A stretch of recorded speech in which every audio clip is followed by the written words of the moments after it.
the best president. And you know the proof is evident. His son smokes like a crack. Vaccinate if you're white or black. And you know I'm riding with your Biden. And you know I'm riding with your Biden. Joe Biden is the best president. And the proof is so evident. Vaccinate your dad and mom. Vaccinate me in my thumb. Vaccinate me right or wrong. Joe Biden all day long. He's got 81 million votes. You know we're riding in votes. And we got the puppet master. I stick the blaster in your arm. This booster is the charm.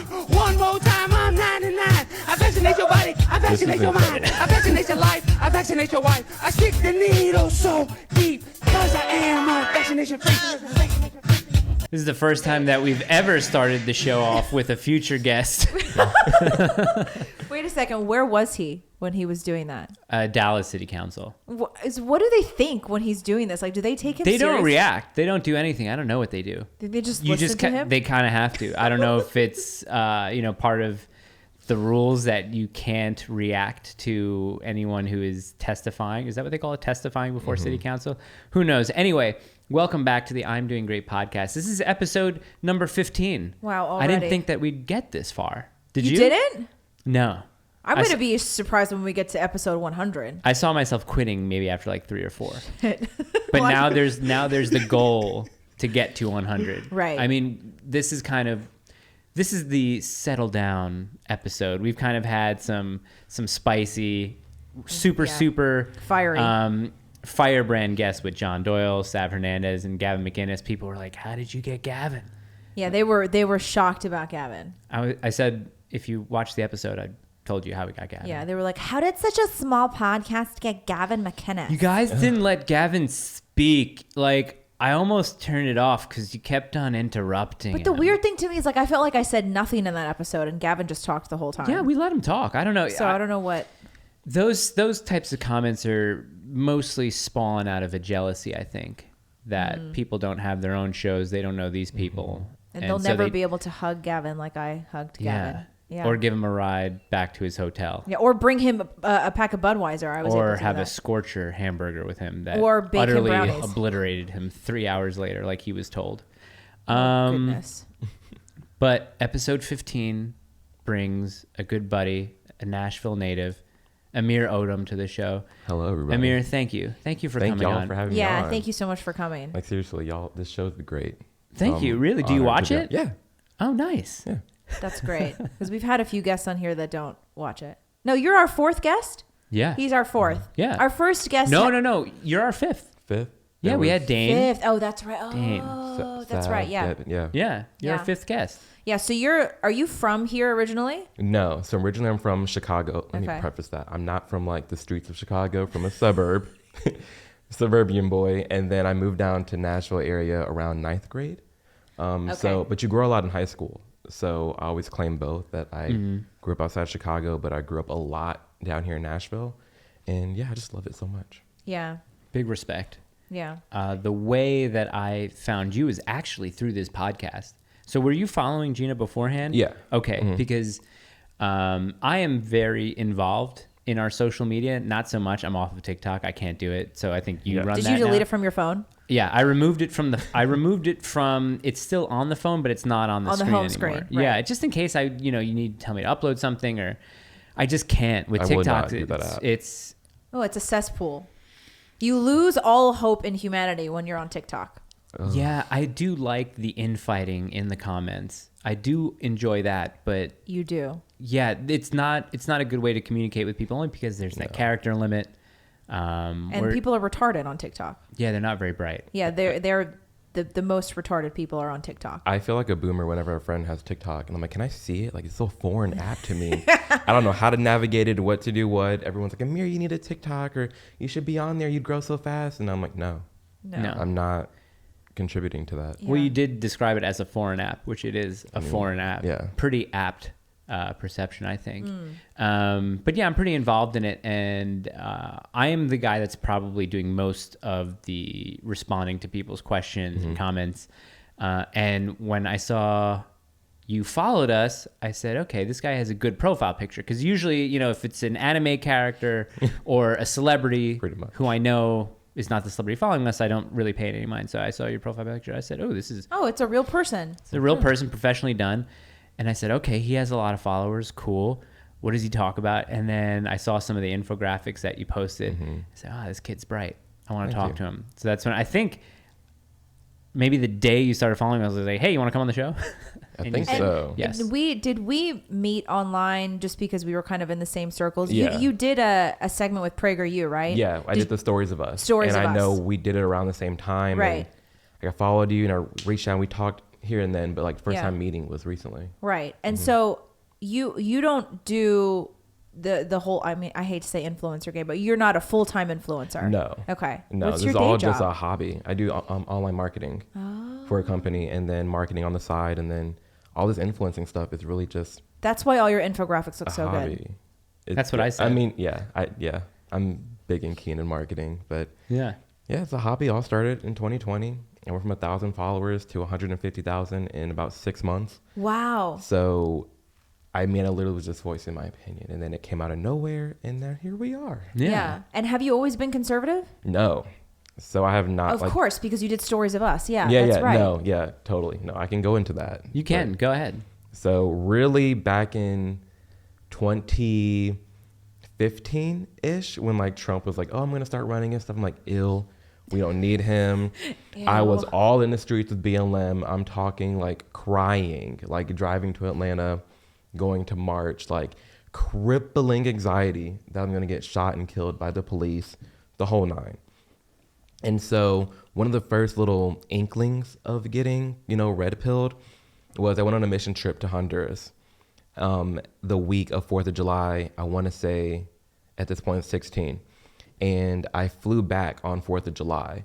And that was one of the first moments where I was like, wow, like just going from Honduras and how, run down the country was really to how blessed I was to be in the States. I'm like, maybe America isn't that bad after all, as much as I crap on it.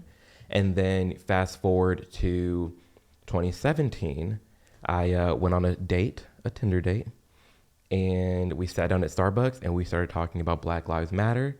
And that was the most heated conversation in a public situation I've ever had. Everyone was looking around like, oh my gosh, there's a white guy and a black guy going in about BLM. And long story short, I just felt dumb. I just felt really stupid because I couldn't back up all the headlines that I was saying.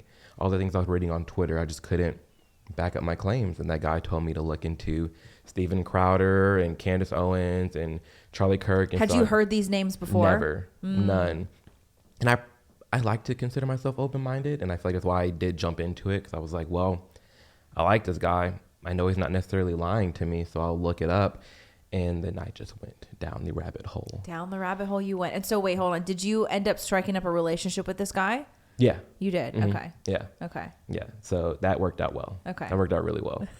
So wait, was your sort of red pill moment in a Starbucks on a date, like on a Yeah. blind date, kind of? Yeah. That's really interesting. You never hear And that. I mean, within that year, I went from marching with BLM to shaking Trump's hand. That's In the crazy. same year. That's incredible. Yeah, because I met him late 2017, and then I looked up, Charlie Kirk, Candace Owens, and I stumbled across the Dave Rubin and Larry Elder interview. Oh, that infamous One of my favorites. Yeah, Yeah. it's great. That one. And then a moment that also got me was Candace Owens when she said, you're more likely to get struck by lightning than shot by the cop. Right. Yeah. I would never forget. I was like, this bee, what is she talking about? And I looked it, I'm like, I'm gonna find this out. And I looked it up and I was like, Yeah. oh shit. I've been lied to. And I'll never forget that weight being lifted off my shoulders of I'm not at danger for being black. Yeah. I'm truly not. The more I look into this, the more I realize that it was just propaganda. And then, Kanye West tweeted that, I like the way Candace Owens thinks. And then I found Brandon Tatum. Yeah. Reached out to him, and I mean, bless his soul, I just sent him a DM and I was like, hey Brandon, love your work, I have some questions, would love to chat. And he's like, call me. Really? And He's just great. gave me his number. I had maybe 1,000 followers, and I Yeah. chatted with him. He's like, come on out to YBLS, we'll love to have you. That's so Brandon. Yeah. And that's when I met Trump, and I was like, whoa. And then yeah, the rest is history. So a couple things. Before your red pill moment, were you actively online as a BLM supporter, like talking a lot about BLM and cops are bad? Not super active. Okay. I mean, I was going to the rallies and I was going to I was a part of the Black Student Union at my college. But even then, I always felt a little weird about it all because when I was in the Black Student Union, it was just a club of I hate white people. And I'm like, I have white people in my life. Like, I don't hate them. This is kind of weird. And then when I did go to the BLM rally, I was confused at why no one was talking about, you know, the lack of fathers in the home or all the drugs. It was all just blaming white people. And I'm like, I'm pretty sure white people aren't killing us in the streets. Like, if we're talking about Black Lives Matter, all Black Lives Matter. And so I wasn't too active because I was still trying to figure it out. But I definitely was like highlighting, oh, I hate the cops. Oh, I hate Trump. You know, go BLM. Just mindlessly. So did anybody call you a grifter? Did you get the grifter accusation? All the time. Yeah, that's the funniest one to me. It's All just the weird time. because you didn't get noticed for being outspoken on the left. I mean, if that was the thing where you were this big outspoken personality on the left and then all of a sudden you had to switch, the grifter then it might be. label would make sense. Yeah, like if I wanted to make money, I mean, I'm Black and gay. I can just go quickly like act like I'm on the left and then make racks. Yeah. But that's not the case at all. I might disagree here. I might disagree only because the left has plenty of Black and gay representatives. And that's fair. I mean, it's a little crowded market. No, that's what I'm saying. It seems like if you really did have, you know, a grifting part of your body to you, or at least of your mind, then you'd be like, you know what, not too many Black gay conservatives. There's one or two, but if I'm loud enough, maybe I can kind of tap into that market. Which is why I wanted to ask you, when you heard, you know, people like Candace or Brandon or Charlie Kirk even talking, were they saying things that maybe, how do I put this? Were they saying things that you wanted to hear, or did you question what they said and then looked into it a little bit deeper and then went, okay, so they're not lying? It's provocative at first when you hear it. Almost both, because I do want to hear that, you know, I'm free. I do want to hear that I'm not actually oppressed as I thought I was. Right. But what really got me is that the facts that they would lay out. Like, I would just go and read what the sources that they had, and just do the research myself, and that ended up being majority of the stuff that they say is true. Yeah, I think it's really cool that Candace has, well, Charlie Kirk too, but Candace really has red pilled so many of us that are now very, very outspoken, because she red pilled me too. I remember watching her very first episode with Dave Rubin on the Rubin Report, and it's funny because somebody asked me, will you just watch this episode with me? I was like, no, I'm not going to watch this with you. Who is this random girl? And I just remember sitting through the episode and being like my jaw was just dropping and dropping and dropping. And that's when it kicked off. And that's when I got, you know, down the Charlie Kirk rabbit hole. And I don't know. I think it's really cool that now so many of the people that she has red pilled have come out to speak out on their own pages too. It's truly incredible. And even during that whole time of being red pilled, you know, I always bring this up. I was very big in the whole Beyonce fan base ordeal. Like, that's a whole other topic. Do you love her? Music, yes. Okay. Now, because politics, I keep no. hearing that those twins that she had, the conspiracy theory is that there's a lot of she did not conspiracies. have those twins. There's a lot going on And with that that. she was walking around with a fake belly. There's so much, and whenever I post Beyonce, or my followers are like, "Oh my gosh, like, you support Illuminati," and I'm like, "Can you calm down for 2 seconds?" But it's like, yeah. But essentially, I got invited out to her finale for a concert that she was doing in October 4th, 2017, and then right after that, I went to YBLS, and so I posted on Twitter. Within 20 days, I'm front page on Beyonce's website to shaking Donald Trump's hand. What is my life? I thought nothing was wrong with that. I was very oblivious, just like, oh, this is my life. This is what's happening. Oh, no. Like, that blew up on Twitter. 40,000 tweets later. N-word, F-word, the whole nine. Like, Beyonce should have spat in your face. I had family calling me, like, what the F are you doing? Because I didn't tell no one I was going to the White House either. I just went. Like, that whole night was absolutely insane. And I'm sitting here thinking, I thought I was with the most inclusive people, touting equality and Your love family even and came out and said you were crazy. crazy? Yeah. I've had some family members say I was crazy and, like, really come after me. Wait, what was the front page thing with Beyonce though? Wow. What was that? Oh, I mean, it's on her website. Like I was just like a part of her picture. Oh, okay, gotcha. Yeah, gotcha, like on her gotcha. homepage of her website. Okay, Yeah. okay. Is it still up? No. Okay. Well, it's still in her archive for her tour. Wait, was that the YBLS that before the White House they did the summit where Stacey Dash and Maj Toure were there? So Because I was at one of the yes, it was YBLSs. yeah, it was Stacey Dash one, I believe. Do you because I went there to photograph it for Turning Point, and that was when Candace was on a bullhorn outside of the White House. Yeah, yeah. Yeah. Mhm. Oh Those are shit, you some may be great in some photos. photos. I He may. is. I've seen them in some of the black and white photos. He's behind Candace with a megaphone. The ones that I took. Some of the ones that you took. Yeah. Oh, We've nice. definitely crossed Look at that. paths. Oh I know, my it's god, how crazy. weird is that? Yeah. Crazy. Full circle. How long ago was that? I mean, shit. 2019. Yeah. Five? Oh, really? 2019, right? That was 17. That was, I was gonna say, no, yeah, I thought- 18. No, 18. no, I'm no, no. sorry. 17. It was 18? It had to have been 18. either 18 or 19. We're arguing about numbers here. It's kind of silly, but no, that's insane. Yeah. So your parents are not conservative. No.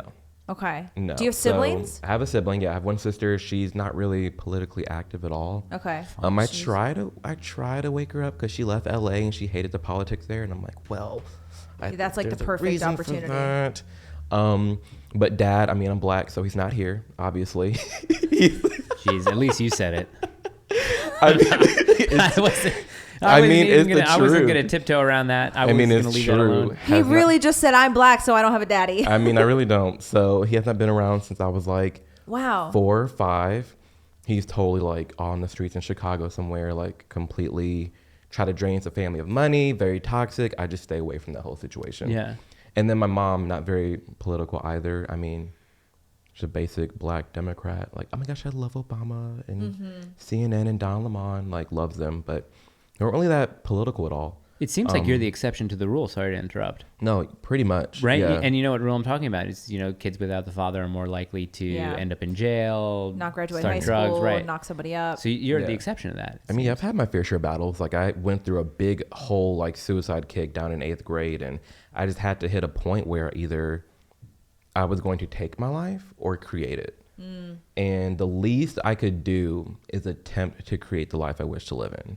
Because, I mean, we're all going to die one day, so why not try our best to create something new for ourselves? Do you feel that if your dad was still around and in your life, that you probably wouldn't have gone through that phase? Or it's hard to say, right? It's hard to say. Yeah. I'm not sure. I know when I met one of my mentors, that was one of the first times I had a moment where I was like, oh, it would be lit to have a dad. Because like we were building wood floors together. We were like doing all the manly stuff. And I really had that. So that part was really cool. But yeah. Did your mom, was she working like a ton of jobs to try to raise you guys? She was working a ton of jobs. And we've been moving around. We went homeless for a second, for about a bit. Right. We moved from Chicago down to Nashville. And then we moved into my grandma's house and then ended up getting kicked out, homeless for a bit, moved into the godparents. It was a whole ordeal. And then she left to come back down here. So essentially 8th grade was like my first time living alone because my godparents didn't care what I did or where I was at. My godfather worked nights and my godmother had MS. So My I goodness. was pretty much just an 8th grader, free You were on your roam. own. Yeah. Yeah. So you learned to be independent at a very young age. Oh, yeah. Yeah, I mean, I think these stories are really incredible because exceptions to the rule like this, I mean, it's actually very rare that people who come from a family like that are able to break the cycle, so to speak, Yeah. and be very successful. And you seem like a thank very you. well-adjusted person. Honestly, I would have never guessed because, I mean, it sounds bad to say, but sometimes you can kind of tell when someone comes from a broken family. But I just would have never guessed. Yeah, a lot of people have like, because they see me now, they see like the Tesla and they see like, oh, I'm working so hard and, the social media stuff. But I'm like, no, this has been like years of fighting through a bunch of shit. Yeah, that's Yeah. the thing. I don't think that it's necessarily easy to see someone who's come from a shitty situation. I don't know. Because what did you just say? You said Wait, like, no, I would say I think it's very rare to see someone who comes from a family like that and is and comes out to be very well adjusted and successful. Oh, right. Yeah. Okay. Yeah. My bad. Yeah, that's rare to see. Yeah. Because like both of my parents too, but they made like a very conscious decision when they were young to break the cycle. Because both my parents came from a very, very broken home, divorce, abuse, like the whole 9 yards, poverty, all of it. So I'm very impressed by people who are able to break the cycle like that. Well, much Yeah. love. Yeah. No, I'm very impressed with that as well. Yeah. Amir is very well spoken. I try to be. Yeah. What, you think you should talk in Ebonics because he's black? Right. Just saying. What No, up, well, blood? Gang shit. No, yeah, no. I can get hood if you want me. No, That's I when didn't Jamal do comes that. out. Jamal is my angry black man side. Oh, really? Damn, Yeah. did I almost Biden there you it? Amir is very well-spoken and, what did he say? Good-looking, well-spoken man. Poor Yeah. kids just as smart as white kids. Oh, no. Yeah, and then Jamal Well, comes out. one of the things that Amir's been doing really well is lately over the past, I don't know, couple of days or so. Can we talk about this Ukraine stuff for a Yes, second? Because let's get into Yeah, it. your post today was really great. here's Let's the jump in question. it. Is not Ugh. having an opinion on Ukraine still having an opinion on Ukraine? I think it is. And if we can look to the TV, this is one of the things that is making me want to root for Russia. Can you Amir, read why that? don't you read that? Yeah, read that. I feel out. like I'm watching George Floyd die again, only the country version. We all stand around knowing this is wrong, but helpless to stop it. What can we do? Ukraine is George Floyd. Hashtag Ukraine is George Floyd.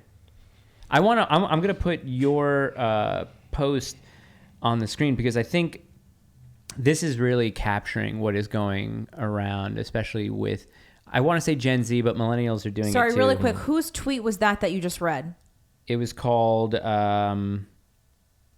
Lily Cat's Meow. It's a real tweet. Okay, it's just a rando person. Yeah, I'll person. put it up on the screen Okay. too, obviously now in retrospect, but it was up there. But this post was something that was really, really interesting, and I'll put this on, the screen in post, just because we don't have the capabilities to do that live now. We're growing. We're a young show. We're getting there. But I want to read this, Amir, because I think these are your Please. words, and I don't want you to read it. I don't want to put you on the spot, even though you just read some weird tweet that wasn't yours.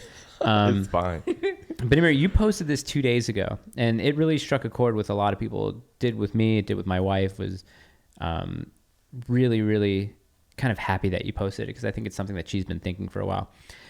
And it goes, as much as I love this country, the sheer amount of citizens who opt in to become cognitively limited and allow themselves to be controlled by mainstream media is baffling. This society has been infiltrated with voluntarily ignorant people who praise a decrepit leader and focus on nothing more than sexual preferences and skin color. Let the current events serve as an alarming reminder that real shit happens outside of our quote-unquote borders. It frustrates me to see people who care so much about foreign affairs but will stand by to allow the following. Watch our own country to be overwhelmed with opiates.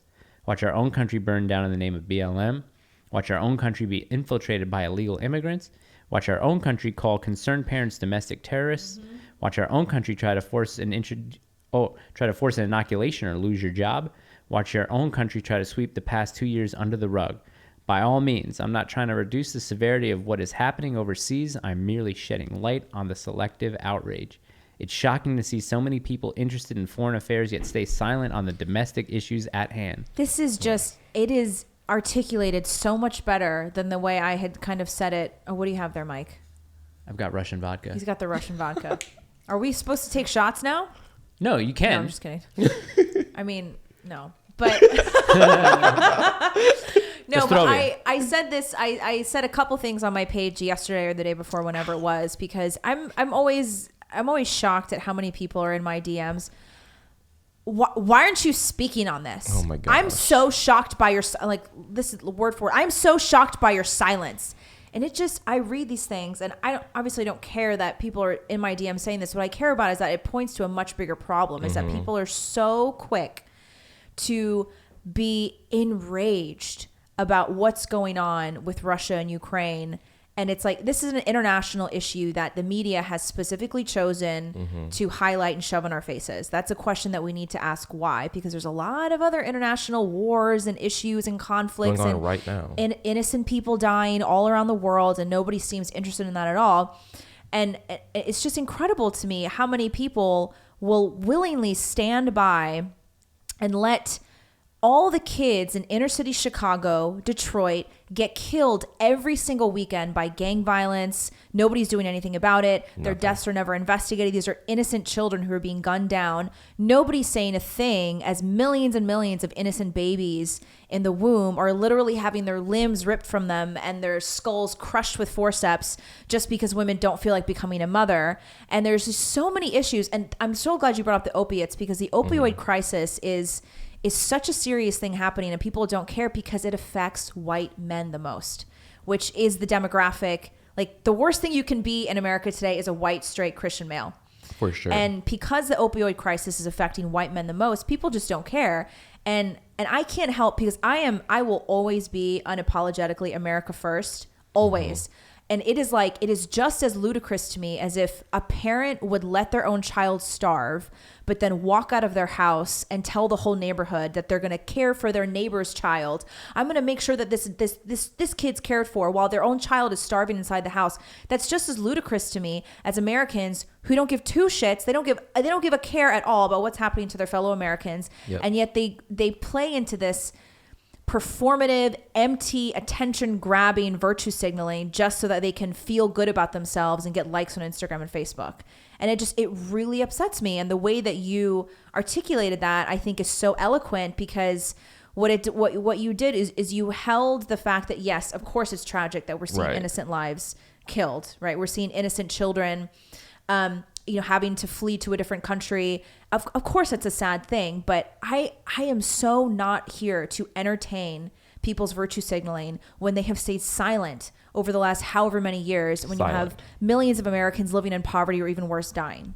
That's what's been so frustrating. And thank you for that, because like you said, I'm not trying to reduce the severity of what's going on overseas. Everyone's in my DMs so mad. Yeah. And I'm like, bro, I'm not saying people aren't getting killed right now. It's obvious. It's in front of our faces. However, I would like to make a point that I wish people were this angry and this loud about what's happening right now in our own country. Yes. 100%. Because then maybe all this shit wouldn't even happen. Yes.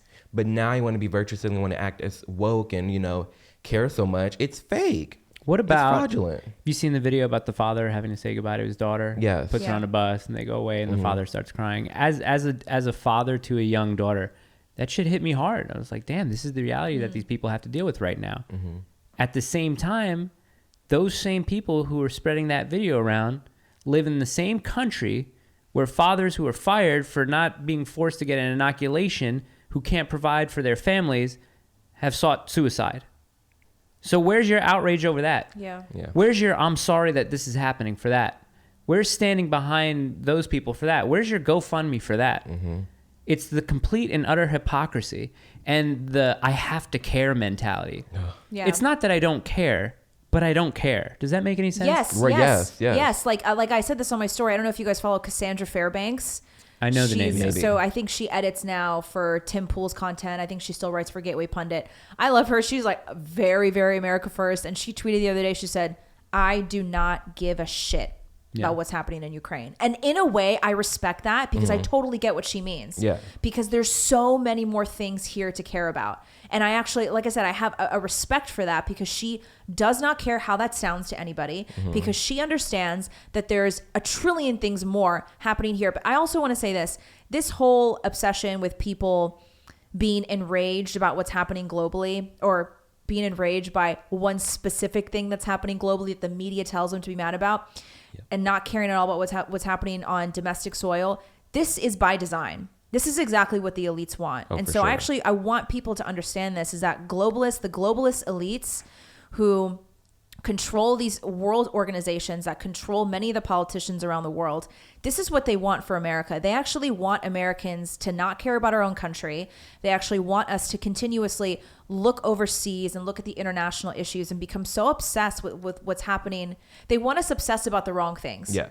For example, they want us obsessed about, like you said, race and sexual orientation. They want us obsessed about pronouns. They want us obsessed with what's happening in Ukraine, just so that we'll be intentionally distracted from what's happening here. So that our country burns and it just continues to go downhill. I mean, that's what they want. It's completely falling apart. And, this analogy has more so to do with immigration, but I always say, if a couple is going through a divorce, they're not going to adopt a child in the middle of it. There's so much shit going on right now in our homes, in our own backyards. Right. Tori said, I care, but I don't care. It's like, I'm sorry that this is happening, but the same way that there's deaths overseas is the same way. I see a lot of these people every September, October. Oh my gosh, I need the new iPhone. People jump off of buildings creating this. They kill themselves making this phone. There's kids killing themselves making the batteries in the Teslas trying to mine. Yes. Like, there's a lot of bad things happening all over this planet, and there will always be bad things happening all over this planet.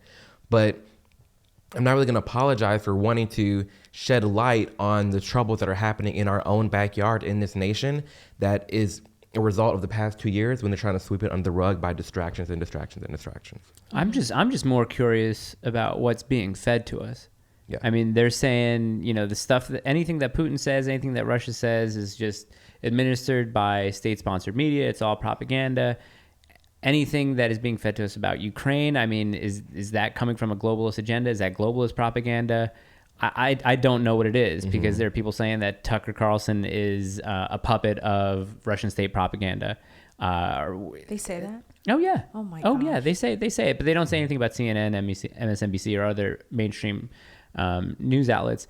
But I'm just like, these images that we're seeing online right now are fake in a way that they've either happened years ago, and they just keep on using the same images to try and make a point, like that woman who's standing with the bandages. Have you seen that? I haven't seen that. There's a picture that's going around now with a woman with bandages, and they're saying, look at the civilians of Ukraine. Like that happened. There's like a gas leak or something. A gas leak or something, 2018. They're saying, look at the president of Ukraine. He's like hunkering down with the troops. Yeah. Those photos were taken last year. The video game, all the the video games and the bombs happening. That fighter jet would shot down, 6 MiGs or 6 other type of fighter jets. Like that really didn't happen either. That's fake too. Wow. So I'm wondering what the agenda is, and it seems like the agenda is that they want us to get involved in it a lot deeper. They want Americans to care. They want Americans to want to aid in Ukraine. And even when Trump was doing it, like Trump was sending weapons to Ukraine. He was supporting Ukraine. I'm just like, why are we doing this? Yeah, yeah. And I mean, going back to Cassandra Fairbanks, she's one of those people who always says, we should not be sending money or aid to almost anybody. Almost nobody should be getting foreign aid from us. Like and when she says that, I really think about it, and it's true. I mean, I'm not saying that we should never, ever send foreign aid, but 9 times out of 10, we should not be involved. Well, listen, look how long this Ukraine-Russia thing has been going on since the 9th century, that they've been having this relationship with each other, and especially within the last 100 years that they've been having That's right. These issues with each other. And obviously it hasn't been as heavy in the last 35 years or so. But still, I mean, this is something. Why are we involved? Like, why should I feign some sort of weird fake compassion? I don't know. They want you to pick sides. It's like the Israel-Palestine conflict. Immediately. Yeah, they want you to be like, I'm pro-Israel, I'm pro-Palestine, I'm pro-Russia, I'm pro-Ukraine. It's like, I just want both teams to have fun.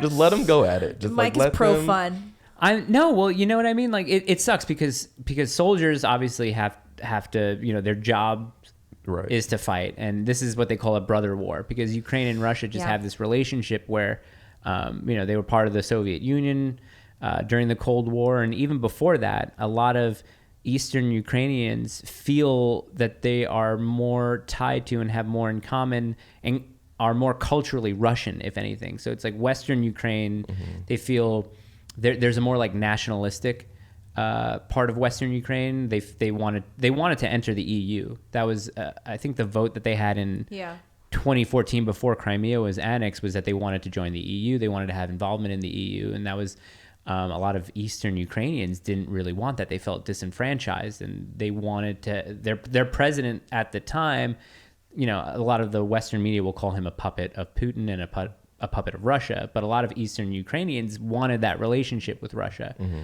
So like I said, this stuff goes back years and years and years. It does. And they want us to digest it all within one story post shared by one influencer. And they want us to pick a side immediately. Yeah. If you're on the wrong side, you're going to get all the hate. And then if you're silent on it, like, hey, I'm just going to read into it. What is there to read about? Do you not see the videos? This, and that. And it's like, why are we not encouraging people to just think critically about all these issues? Or not at all. Not at all. Yeah. You don't have to think about Ukraine. Sorry, you don't have to think about China and Taiwan. You don't have to involve yourself in all these world issues. Maybe be a little bit more concerned about China, but I don't know. I don't know. I'd rather focus on, like you said in that post, I'd rather focus on homeland issues, and then on American issues. If we're going to focus so much about these topics overseas, why not do the same thing here? Why are we so concerned about the Ukraine border when our border's literally being invaded right now? Yeah.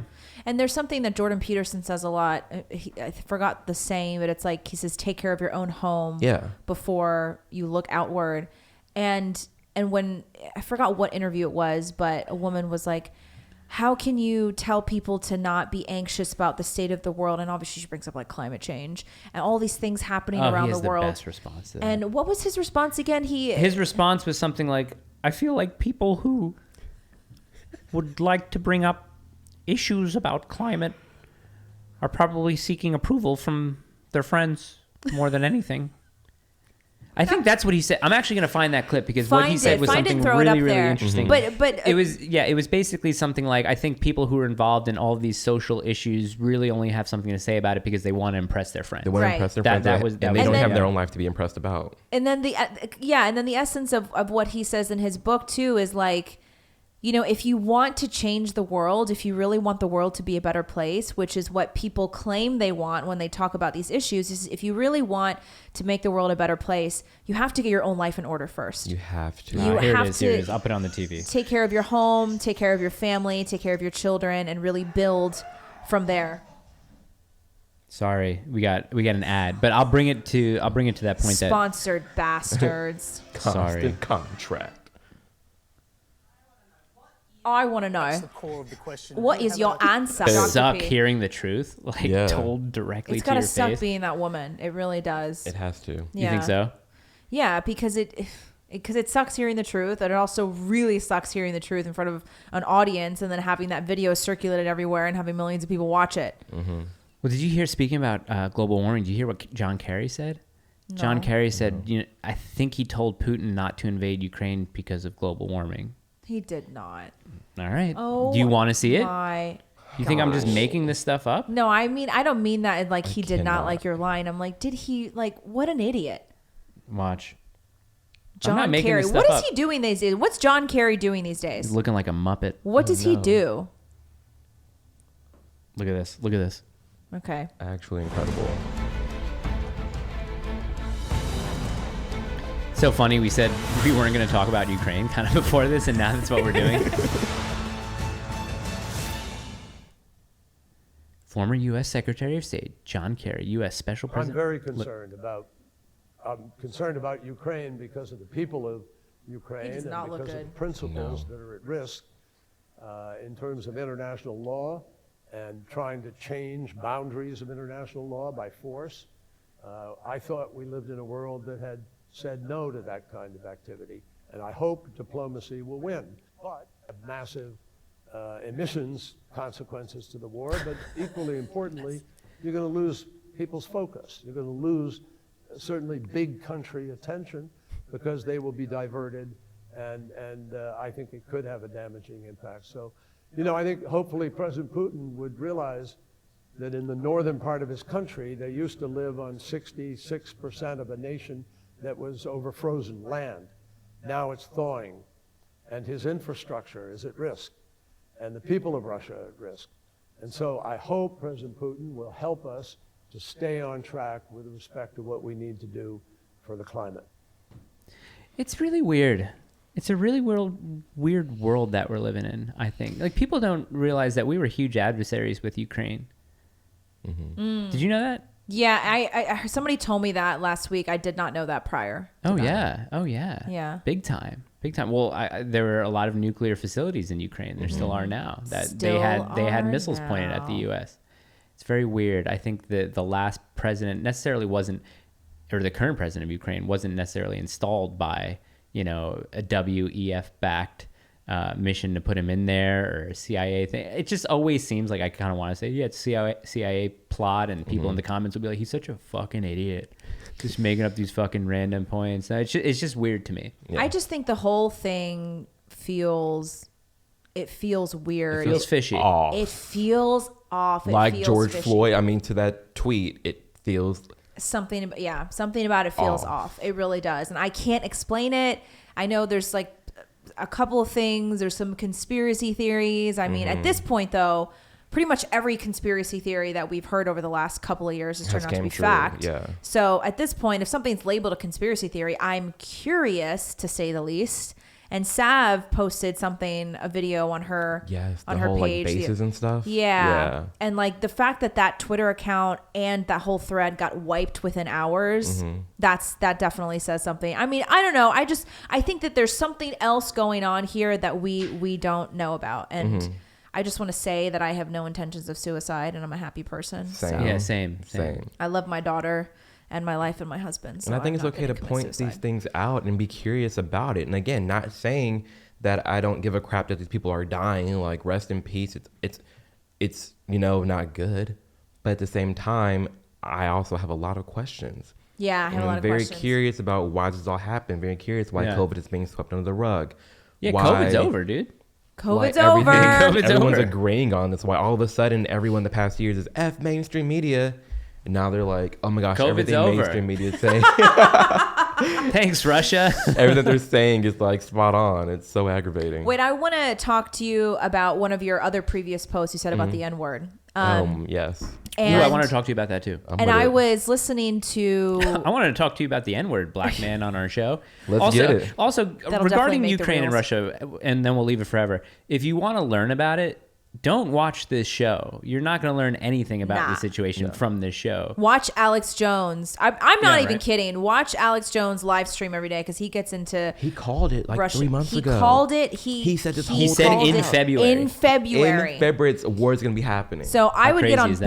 band.video. It's a free stream. He goes live 6 days a week, and sometimes he'll do an emergency live on Saturdays as well. And I think he streams from like 11 to 2 every day. And I honestly think that's the guy that if you want to learn more about what's happening over there. Yeah.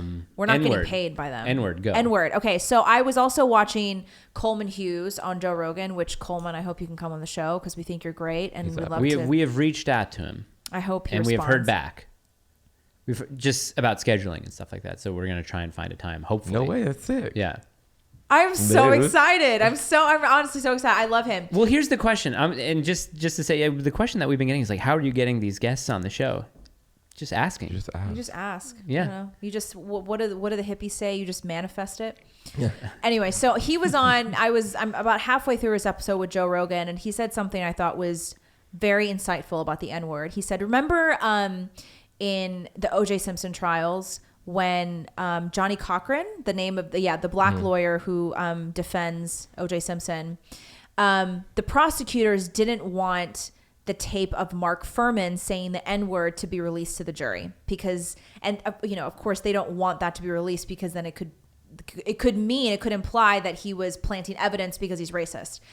And so the prosecutors were saying that it would be too, what's the word they use? It would be too hurtful or offensive, or it would just be... It would influence the jury in a negative way. Yeah. And so he kind of implied that it would just be too offensive for the jury to hear. And then Johnny Cochran said, he really stood up. And I mean, I know he's doing this because he's O.J. Simpson's defense lawyer, but it was an interesting thing because he said, do you really think that black people are so weak that we're going to shake in our boots and we're incapable of hearing the N-word?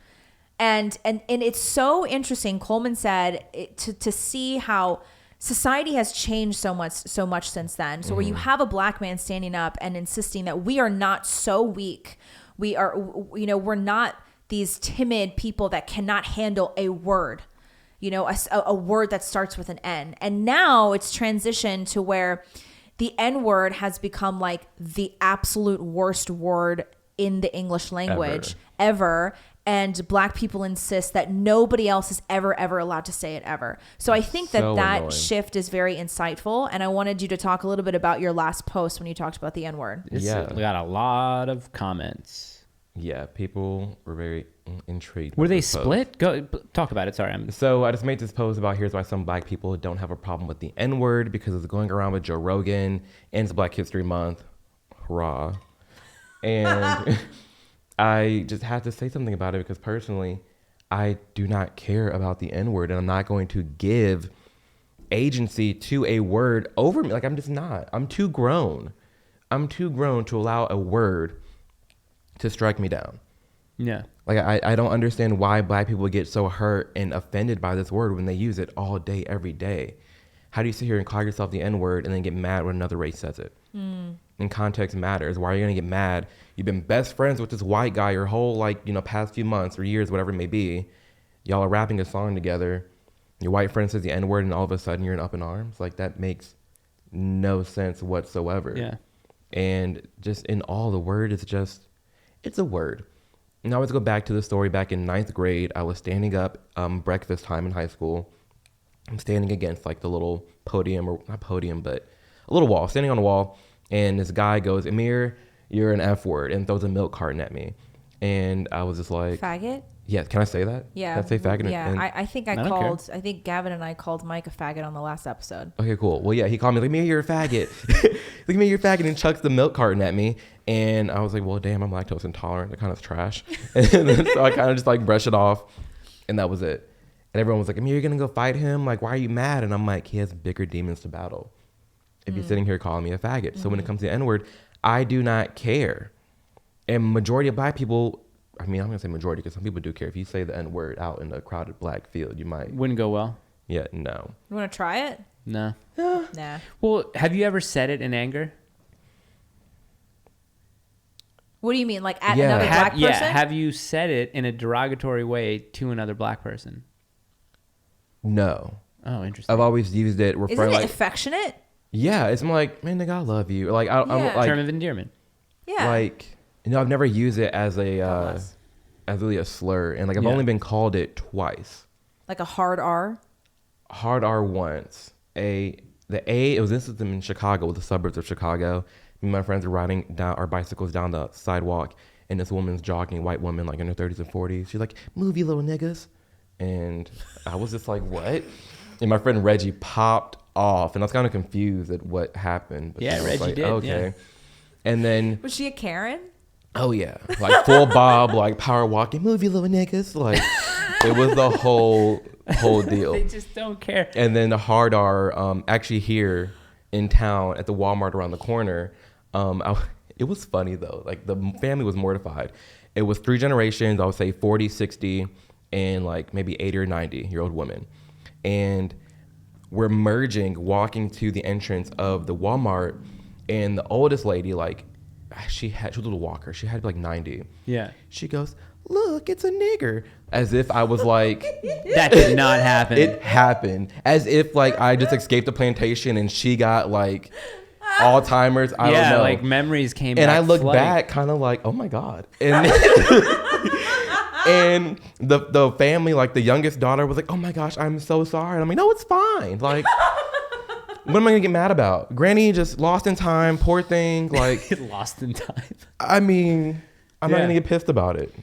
Well, that's, Oh my gosh, that's so funny. I don't know if I think my contention was to a friend of mine. I was talking to my cousin who's black, and I always who interjected last time. I think Sav said something. She's like, "Oh, you had to bring your black cousin into it." Yeah, well, because we were talking about the Joe Rogan stuff, and he was like, "Ah, man, like I don't know if that's if there's any good time to repeat it, even if in context, and you're just repeating a joke or the words in a joke or it's in a lyric or whatever." So I said to him, "Okay. Here are 2 rules. You have to pick one. Either nobody says it, Right. or Or everybody everybody. can say it." I don't see why that's like so controversial. Yeah. I also, sorry, are you done with your thought? No. I was just gonna say, well, okay, take the point of someone of a black gentleman who would say, no, you don't get to say it. What's the thinking behind that? It's just that we kind of reclaim the word. I guess kind of like queer, how like Yeah. gay people like reclaim queer was a Reclaiming it, slur, yeah. but now it's like LGBTQ for queer. Right. A lot of black people just say, this is our word. It was used to tear us down, but now we use it as a term of endearment, and it's for us to say only, because when we're saying it to each other, we're not really using it as. They actually apply context, which is wild, but they say we're not using it as a slur. We're not using it to demean one another. Right. But if a white guy says it, it's automatically demeaning because systematic racism and all white people are racist. Regardless and of the context. Regardless of the context. Yeah, I mean, like you said, words are words. I think symbols are symbols, and how people interpret them is totally subjective. Right. I think first of all, because it's like these weird things like, "Oh, Mike, you don't care about it? Say it." Like, it's not part of my vernacular. Like, I don't ever feel compelled to say I it. rarely ever say it. It's like, "Oh, word, Mike? Say it to Amir." Like, don't have to. Yeah. Like what do I have? Like No I interest, shouldn't really. feel forced to say it because I believe that everybody should say it, and I shouldn't feel forced not to say it. If I say it, I say it. If I don't say it, I don't say it. Right. This is what I don't get. So there are just as many. There's many other offensive racist terms for other races or Yeah. ethnicities like chink, Cracker, spick, bean. cracker, kike for Jews or whatever, right? But here's genuine question. Do black people think that you are really that special that that the racist word reserved for your skin color is the only one that can't be said? This is, I mean, like, I know this is going to be, I don't know, call me whatever you want to call me, but you really think that you're the only ethnic group to have ever experienced slavery at some point in your ancestry? Yeah. Like, Yeah, I Amir. think that they Answer for actually- everyone. They do think that I because think they actually think that. the media portrays that. I know. Like, look at the education system. It's like, oh my gosh, look what white people have done to you and your ancestors your whole life. Hate them. And then it's like BLM. Here's all this money. You're praised for being black, and you're giving anything and everything. Dude, the dude who was killed by Kyle Rittenhouse, the white dude who was saying N-word, N-word, N-word after N-word Got after praised. N-word. I'm basically saying it's like what Got. Joe Rogan says. When you say the N-word, you're effectively putting the word into the mind of the other person. So Yeah, that's you're- exactly what you're he saying. It. said. I've But never that heard that dude one. who was killed, he was yelling it to Kyle Rittenhouse before that whole thing broken out. And BLM had posters of that dude basically, holding him up like a saint. And I'm like, yo, you guys. I know. The dude was throwing the word That's how around. retarded people are. Yeah, but People are retarded. there's still people that think Kyle shot black people. So Yeah, I they mean, actually think that. They did. Yeah, They really think 100%. that. That's not even a meme anymore. No, That's it's real that. life. yeah, but yeah, black people really think they're that special because I mean the medium treats them as such. Yeah. They honestly think, and it's This sad. show is going to go horribly. 3 white supremacists talk about black. I know. They're Oh gonna yeah, call- They call was Larry David, or not Larry David, but Larry Elder. Larry Elder, a white supremacist. demonetized on Instagram all last year because racist and homophobic.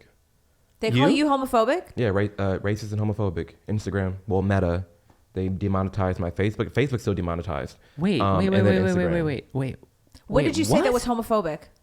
I think I was doing one of your what's in your popular opinion. No, I was doing my stories when I asked them. Are you asked one my of these followers- self-hating gays? Totally. I was asking my followers, what's a secret that you have? And it was really funny. But someone said, oh, I like banged my best friend or something, like in college or something.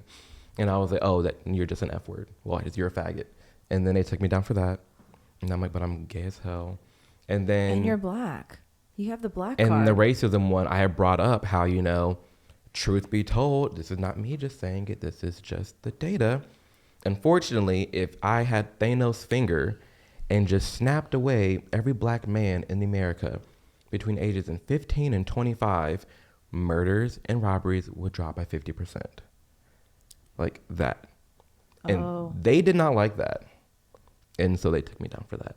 Wow. For a statistic. Yeah. Which is a true statistic. Like, it's sad. That's wild. That's wild. Yeah. Okay, It's wait. just something that I would assume is a painful thing to hear, but the truth usually hurts the most, I think. Yeah. So now that we brought up homophobia and gay people, I wanted to ask you, because Mike and I were kind of talking about this, as Yeah. someone, I mean, who's like, I guess, fairly new to conservatism, have you given much thought to how the gay culture kind of fits into the conservative movement, especially in regards to the question, what are we conserving? Right. Because there's been a lot of conversation lately, especially with some of the younger conservative people who are quite critical of how a lot of millennial conservatives have embraced and propped up gay culture in the conservative movement. I know a lot of people talk about what goes on at Turning Point conferences and how they Dear had like Lady Lord. MAGA there, and it's just, and they A cesspool, yeah. yeah, and they often, they'll use speakers who are gay married or whatever to tour with them and stuff. And there are a lot of questions now about how does the gay culture really fit into conservatism as we move forward? I don't think it does. That's what I was just about to say. Or does it? Or does it? I mean, as far as, I think you clearly can be gay and vote right. I think that's fine. But I think, like, the term gay culture, I think that in itself has no place in conservative. Like, there's nothing really conservative about the whole gay culture, which to me, when I hear the terms gay culture, I hear hookups, I hear drag queens, I hear RuPaul's Drag Race, I hear men in heels, I hear all the nasty stuff on the left that I really do not care for and I ran away from. Right.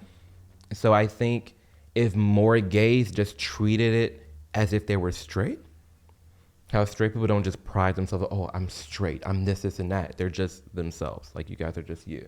Yeah. If there were more so the attitude of they're just themselves, like I've been, like my man's been, like some friends have been, it'll be more fine. But when they try to bring in conservative drag queens, no. Like, I don't know what the end goal is there. So I'm wondering, you're not necessarily outspoken politically more than you are culturally, I think. Mm-hmm. And I don't think you would necessarily be allowed, I don't think you would allow yourself to be brought up on a stage and talk to a group of conservatives purely for the reason that you are gay. Does that make any sense? Like, I think that the token gay speaker. Right, right. Or that. I'm just saying, I think that because you are not promoting yourself as, I'm a gay conservative. Oh, yeah. This like, is why a lot of my following, conservative. they're probably just not finding out that I'm gay. Like, I don't talk about my sexuality. Right, exactly. And I think when you're talking about the culture being brought into conservatism, I was like, this is not a good look. There are a bunch of loud, conservative gays that they're like, you're not doing us a favor here. It's not necessarily a good look. How big do you really want the tent to be? Yeah. Exactly. When does it stop? Right. Yeah, and I understand votes are good. Like, more votes are good. But optics on it, I don't know if that's worth votes. Like, what are your thoughts about that? And I mean, it's fair. Yeah. Because in terms of Lady MAGA, like, I don't like that. I don't like drag queens. I don't want pride flags everywhere. I don't want, the Trump logo with the Make America Great Again in like the rainbow colors. Like, I don't want that. Would people say that you're like subconsciously hateful of yourself? Oh, like, yeah, I get that all the time. Self-hating? They say I self-hating gay. Like, I don't like being gay. Mm-hmm. I'm not making me being gay my identity. And that's what a lot of gay people do on the left and the right. Yeah. When straight people don't make being straight their identity. Yeah. Like, what y'all do behind closed doors that's it. Yeah. What I do behind closed doors, that's it. But there's too many gay people that bring it to the forefront. That I do this. I stand with this. And it's like, obviously there's some things to fight about politically, like adoption and marriage, which I think marriage should just be out of the government, period. But that was a question we were going to ask you. So talk a little more about that. Or not. Gay marriage, I would rather the government say out of marriage, period. The only reason for me why I would want to get married is to have all the same, benefits as a straight couple, and to avoid the loopholes of, say, I'm dating someone and we're like both 60, big house, and then the partner dies and the house is in his name, then the family comes and takes it. Right. Because, or like you want to be, if it's your partner, you want to be the person that can say whether they can pull the plug or not. Things like that. Legal stuff like that. But other than that, I don't really see the point of enforcing gay people into marriage, especially in terms of like a Christian marriage, when it's, I got flack for saying this on Elijah's show, but like, it's Adam and Eve, not Adam and Steve. Like, that's literally what the book says. And I have, out of respect for the religion, I'm not going to sit here and knock it down and try to get married in a church. Try to redefine marriage. And redefine what it means. Right. It's like, I'd much rather. Wait, what do you mean you got flagged on the show? Like, flag for it. Like, flag for saying that. By who? By Elijah or by people on the show? By gay people. Oh, okay. Sorry about that. No, you're good. Yeah. But all in all, gay marriage, I think. Could you not care? Like, I just could be not fine care without it? Yeah. Like, for example, because I haven't really looked into it that much as far as the whole civil union thing either. But if civil union is equal to marriage in terms of the government, then I think we were just fine with that. Right. Yeah, I actually really appreciate that, because I think it's rare to find gay people who acknowledge that it is a redefinition of marriage. Yeah. It is a redefinition of marriage to allow gay people to get married. And what most people, they're all idiots, but what most people do is that they misunderstand us and think that we're trying to say that gay people shouldn't exist or shouldn't have rights. Exactly. It's obviously not that, but I used to kind of take the same position as you, and this is the Ben Shapiro take too, where they believe that I have some opinions on that. Like marriage should not, the government shouldn't be involved in marriage at all. And I kind of used to believe that, but I don't know, as the years go on, I'm more of, I do think the government should be involved in marriage, because what it does do is that it incentivizes people to get married. It incentivizes men and women to get married, which is really good, because we need a strong nuclear family. I think the more that our society can incentivize that, and the more that our society can encourage men and women to get married and procreate and have a strong home, a strong family, I think that's good for society in the long run. So I've kind of changed my position on that. And which, to that point, the gay couples that do last for both, gays and lesbians are the ones that form, the man and the women type roles in the relationship. Those last way longer. When you get two dominant men, it never really lasts. But when you have someone who's a masculine and a female, a masculine and a feminine. When you have a gay couple and there's one really taking care of the home and the kids, and one working hard and protecting the family, those last way longer. Dave Rubin and his husband are a really good example. Like his husband David is like super domestic, and when I went to their place, I mean, they live in a new place now, but his husband is just like, he takes care of the home. He's very nurturing. And those work. And it just works. It's just, so that's why, we always talk about, like, there's got to be a masculine, there's got to be a feminine energy for it to really work. Well, here's a question. Someone had asked it. I don't think I saved it though, but someone had asked, how do you feel? It was either how do you feel or do you think gay couples should be able to have children, adopt? Yeah, that's a good question. I think they should. I think, I talked about this in a story before, I think normal gay couples should be able to adopt, but as far as the gay couples that are very fringe and, that are into, the dominatrix and into like the heels and very confusing for a child, like a gay couple raising kids on the right versus on the left would be totally different to me. Yeah, I think so. In a way, yeah, that makes sense. Like a very strong left-wing family raising a kid and treating it as a baby and then grooming it to be a trans person when they're just like, oh, if it's a boy who wants to play with the Barbie, that's totally toxic to me. But I do think, for example, I know that me and my future husband will be able to raise a family and provide way more resources than I was able to have with a single mother. Yeah. Maybe even so as lower end straight couple that is in the boonies somewhere or in the ghetto, where the mom and the dad still there, but they're struggling. There's a kid not really being raised.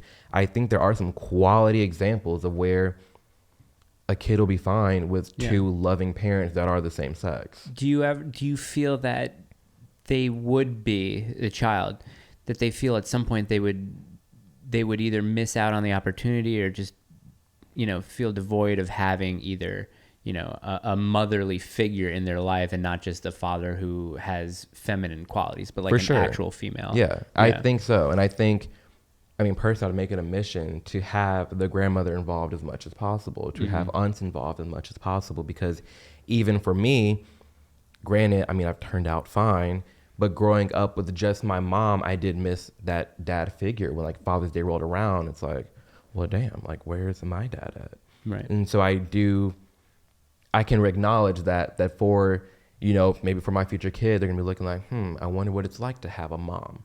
Granted, there's someone taking care of the home, granted, someone packing me lunches and being really sweet. What is that energy and that dynamic like? Yeah. Yeah. There's also, I read this weird study that it was, and this was regarding foster children. It was same-sex couples who raised foster kids were more likely to abuse those kids than straight couples. Now that's interesting. Wait, say that one more time. Same-sex couples who raised foster children were more likely to abuse the foster children than straight couples. I have to read into that because there's so much that gay couples have to do to even adopt. Right. Well, this isn't adopting. This is just having the foster parents, right? And it's kind of like a weird subset because foster parents, just from what you hear, it's always negative. Like you never really hear about great foster parents. You You really always just don't. hear about foster parents who are abusing kids. Yeah, because so keeping many of in them kid- do it for the money that they for the get money, from right? the That's state. right. Yeah, so maybe that was a It's bad really example. sad. Maybe that was a in bad faith example. But I mean, I don't know. I would just be interested to actually talk to someone who had feelings and would acknowledge that, yeah, it would kind of suck not having like either like a male figure in the household or not having a female For figure in the sure. household. Yeah. So I do think it matters, and that is something that's going to happen. I mean, if I have a son, they're going to be looking like, well, what is it like to be like a mama's boy or like have a mom? Same for a daughter. What is it like? I mean, especially for a daughter. I mean, hello, Yeah. like when they're going through puberty and menstrual cycle and all of You that. can send her to my house. They She can come over to my place. they wouldn't, if there's two dads, they really don't have that tight knit bond to a Right. motherly figure. So I mean, I Right. totally can respect that. Yeah. Yeah. And especially just the bond between, you know, mothers and kids to begin with, as far as, you know, pregnancy and all that. But let's get into some questions. This is a good segue. I'm with it. To get into some questions for Amir. I mean, this one, what do you think about this one? I really don't understand it. It's a little Yeah. broad. Should we abolish LGBTQ socially? What do you think they mean by that, socially? I think I know this user. No. What do you I think this maybe means, Amir? socially they just mean the whole, you know, Skittle Squad that's happening right now. Oh, That God, the Skittle Squad. I'm trying Rainbow to understand what they Mafia. mean. Yeah. LGHDTV community. Okay, well, probably- 1776 millennials, send us a follow-up so that Amir can maybe answer. If I'm guessing, they're talking about how, you know, when you think about the LGBTQ, we all know what they're talking about. Right. So probably that subset, like that culture, that community. The TikTok where- community. The TikTok Like community. get rid of the pride parade and the flag. Yeah, Oh, get rid of sure. pride- Okay, yeah, that makes more sense. Yeah. now, yeah. Well, then yes. The answer mean, is yeah, yes. I'm sorry, yes. it's a question for Amir. Sorry. No, I'm with that. Like, Yeah, I'm Gina, for- shut up. All we do is interrupt You are people. not gay, so I don't need you. I would much rather us all praise the flag behind you. I don't need a rainbow flag to show people what I do when the door is shut. Like, that's unnecessary. I know. I don't think we need drag con conventions where there's kids on stages performing in drag. I No. don't think we need pride parades. Yeah, I mean, if we're talking about, if that's what you meant, then yeah. Oh, wait. Speaking of that, really quick, there's something I wanted to bring up today that's related to this. Did you see that Texas Governor Greg Abbott, he, excuse me, he has now directed a state agency to investigate any kids that are being administered transgender treatments. Hallelujah. Yeah, hallelujah. I Please. mean, it is like the state of Twitter. is calling what's it, happened. calling a child abuse. That's happened right? to Yeah, me. and so that the state agency. Wait, what?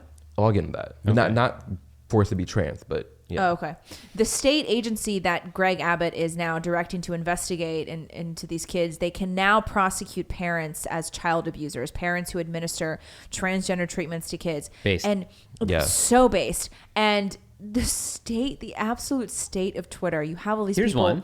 they're tweeting, they're like, So here, I'm going to read the Josh Oh, yeah, Gad yeah, tweet yeah, for yeah, all yeah, of you. yeah. This is This is the someone fat who guy, this right? is someone who's in the homes of most children right now. As the voice of the snowman from Frozen. Frozen. He says, "This is pure." I wonder, can I do it, Josh Gad? This is pure evil. No, I can't. But this is pure evil. Cruelty isn't a policy. Bigotry is not leadership. Transphobia doesn't solve real-world problems like a broken education system, failing infrastructure, and rising student debt. This isn't leadership. It's hate. Here's the deal, Mr. Josh Gad. This is stupid, and you need to stop pushing children who cannot smoke, drink, drive, or vote to cut off their dick before it even grows.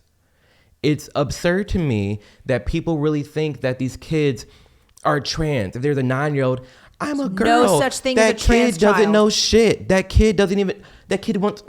It gets me so it frustrated. gets me so angry. Because I was once there. I remember when I realized, like, oh, I'm gay.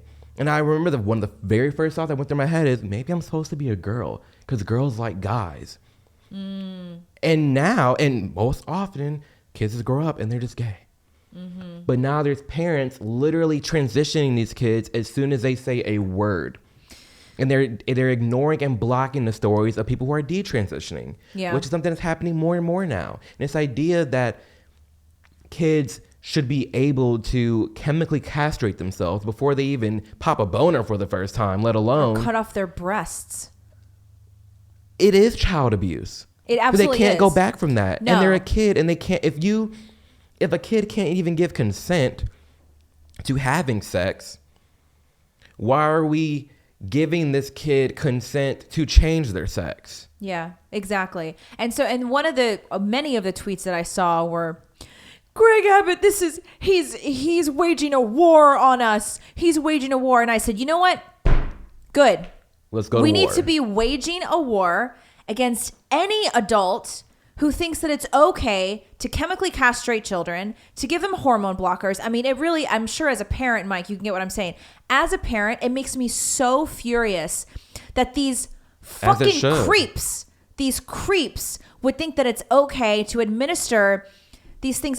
Teachers, now we're at a point where teachers will take kids out of school during school hours to go give them hormone blockers. Yep, I was just about to say that. This is it. We should be waging an all-out war against any parent or teacher that pushes the trans agenda on children. Leave the because kids it's alone. nothing short of evil. So yeah, we are waging a war, and I hope you're ready because we're coming for you. And we're coming for all you fucking creeps. Stay away from our children. Yeah, Josh Gad, I don't want you anywhere near kids, honestly. What a creep! Like Well, it's- what it's- a creep. That's concerning to even put out. Sorry about my language. But moms. but it's interesting because when you said parents, I was about to say, well, it's teachers too. Like I've read some of these emails where they're saying so-and-so is not to be called so-and-so anymore. He's to be called this.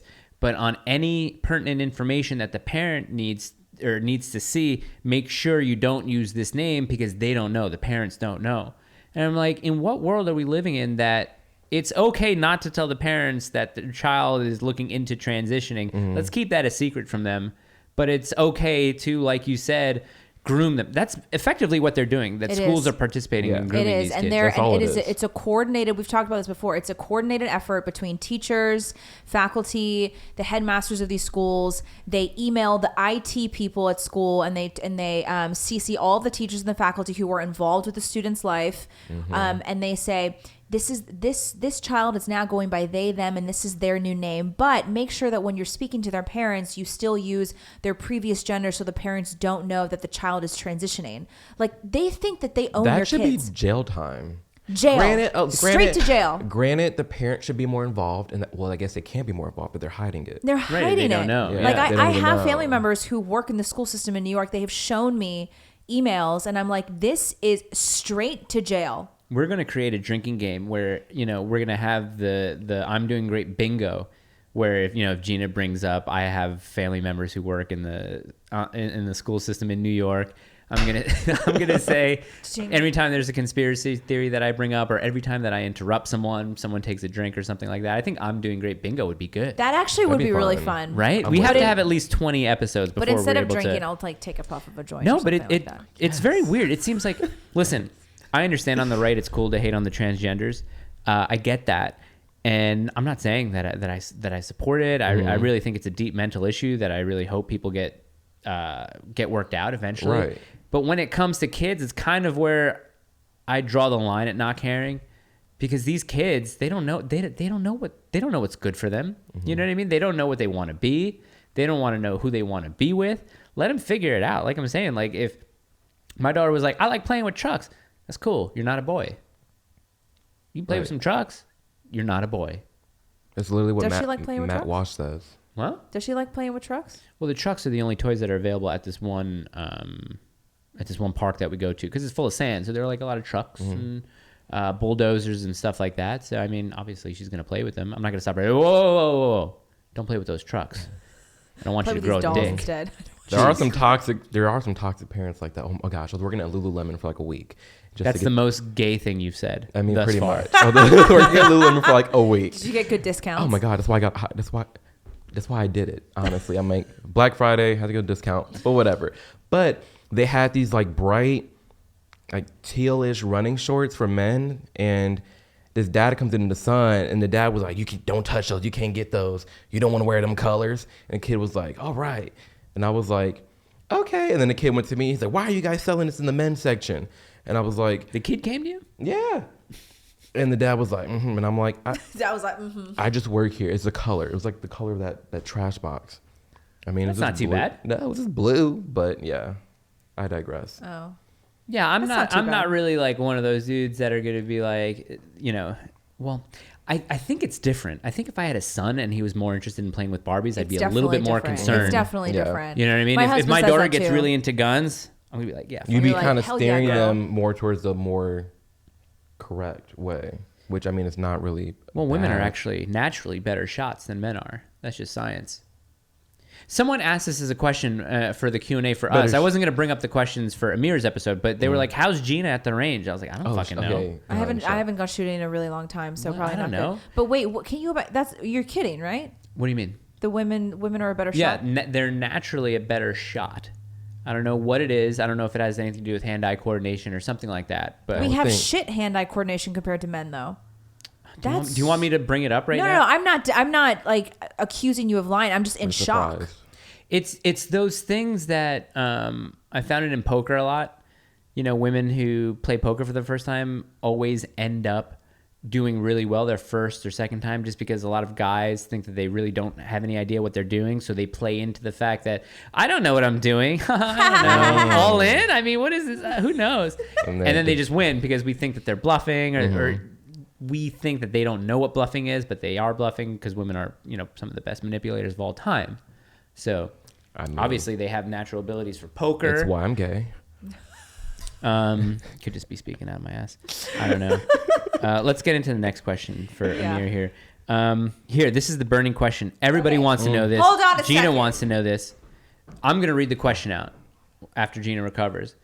Why the cookies, cereal in water? I just need to understand. I think, Amir, you are trolling me right now. I'm not. You do not eat cereal. Can we with do this right now? water. You want to do it? I'll do it right now. All right.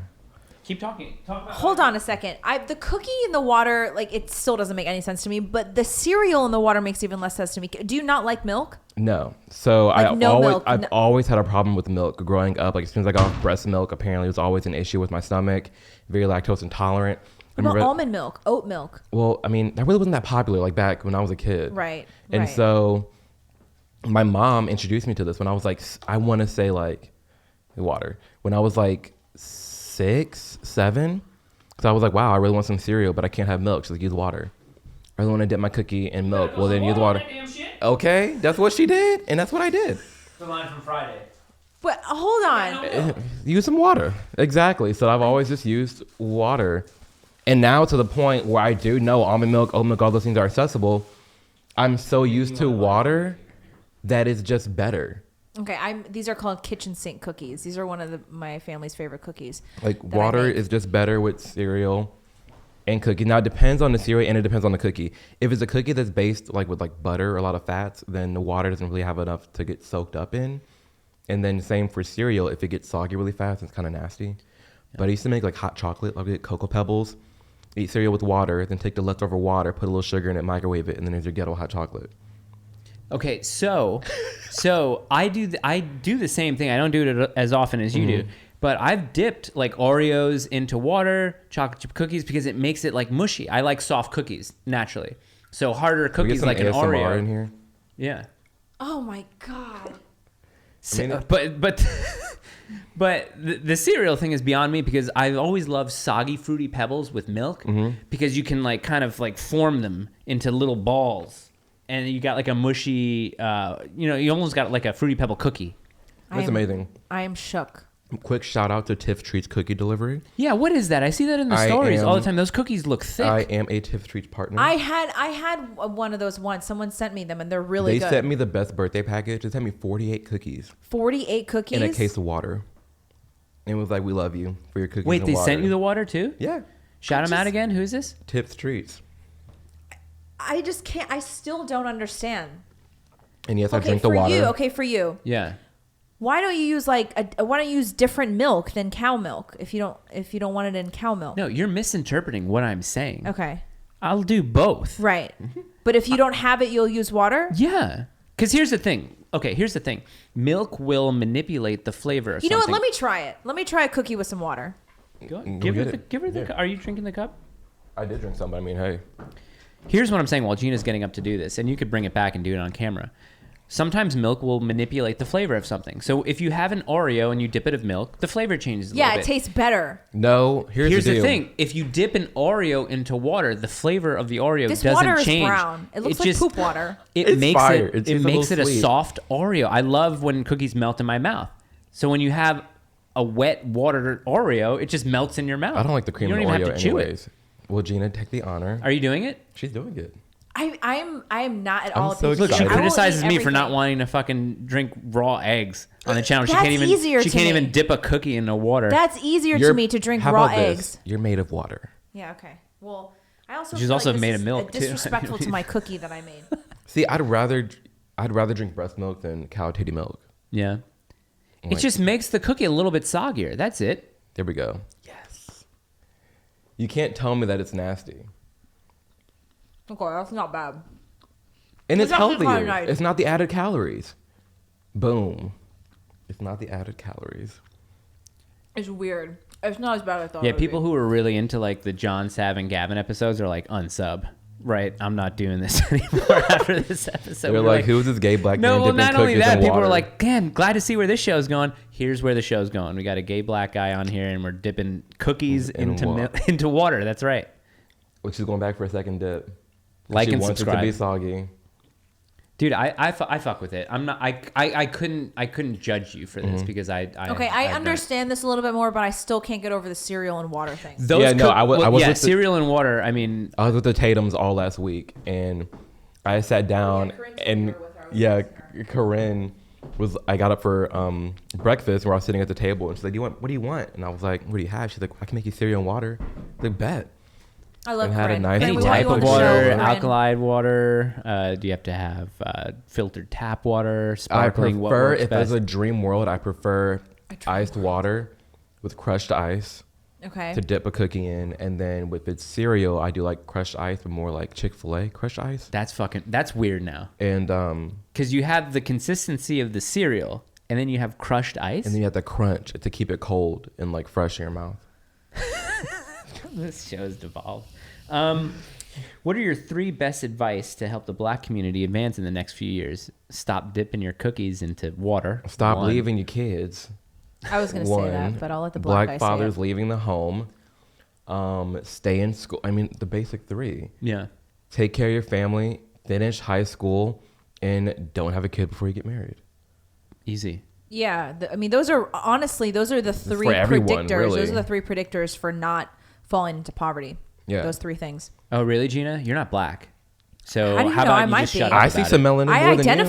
identify as black. Yeah. She got some melanin in that.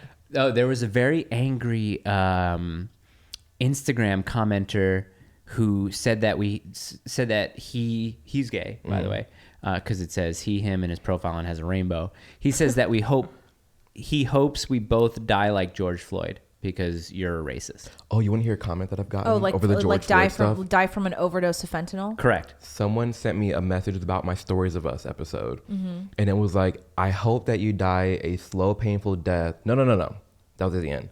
I hope your loved one comes home to find your hand gripping the front door and you're on your knees with gunshots in your back and your loved ones miss you. I was like, okay. Oh, that's poetic. Yeah. Right. I'm like, kudos. Yeah, good job. I was like, what are you referencing? Where are you that and mad? it was because you said that George Floyd died from a fentanyl overdose and not from a knee to the back. Or the Yeah, 'cause he neck or did. whatever it was. All right. Yeah. If you watch the full hour. Yeah, Yeah, he said he he was- did.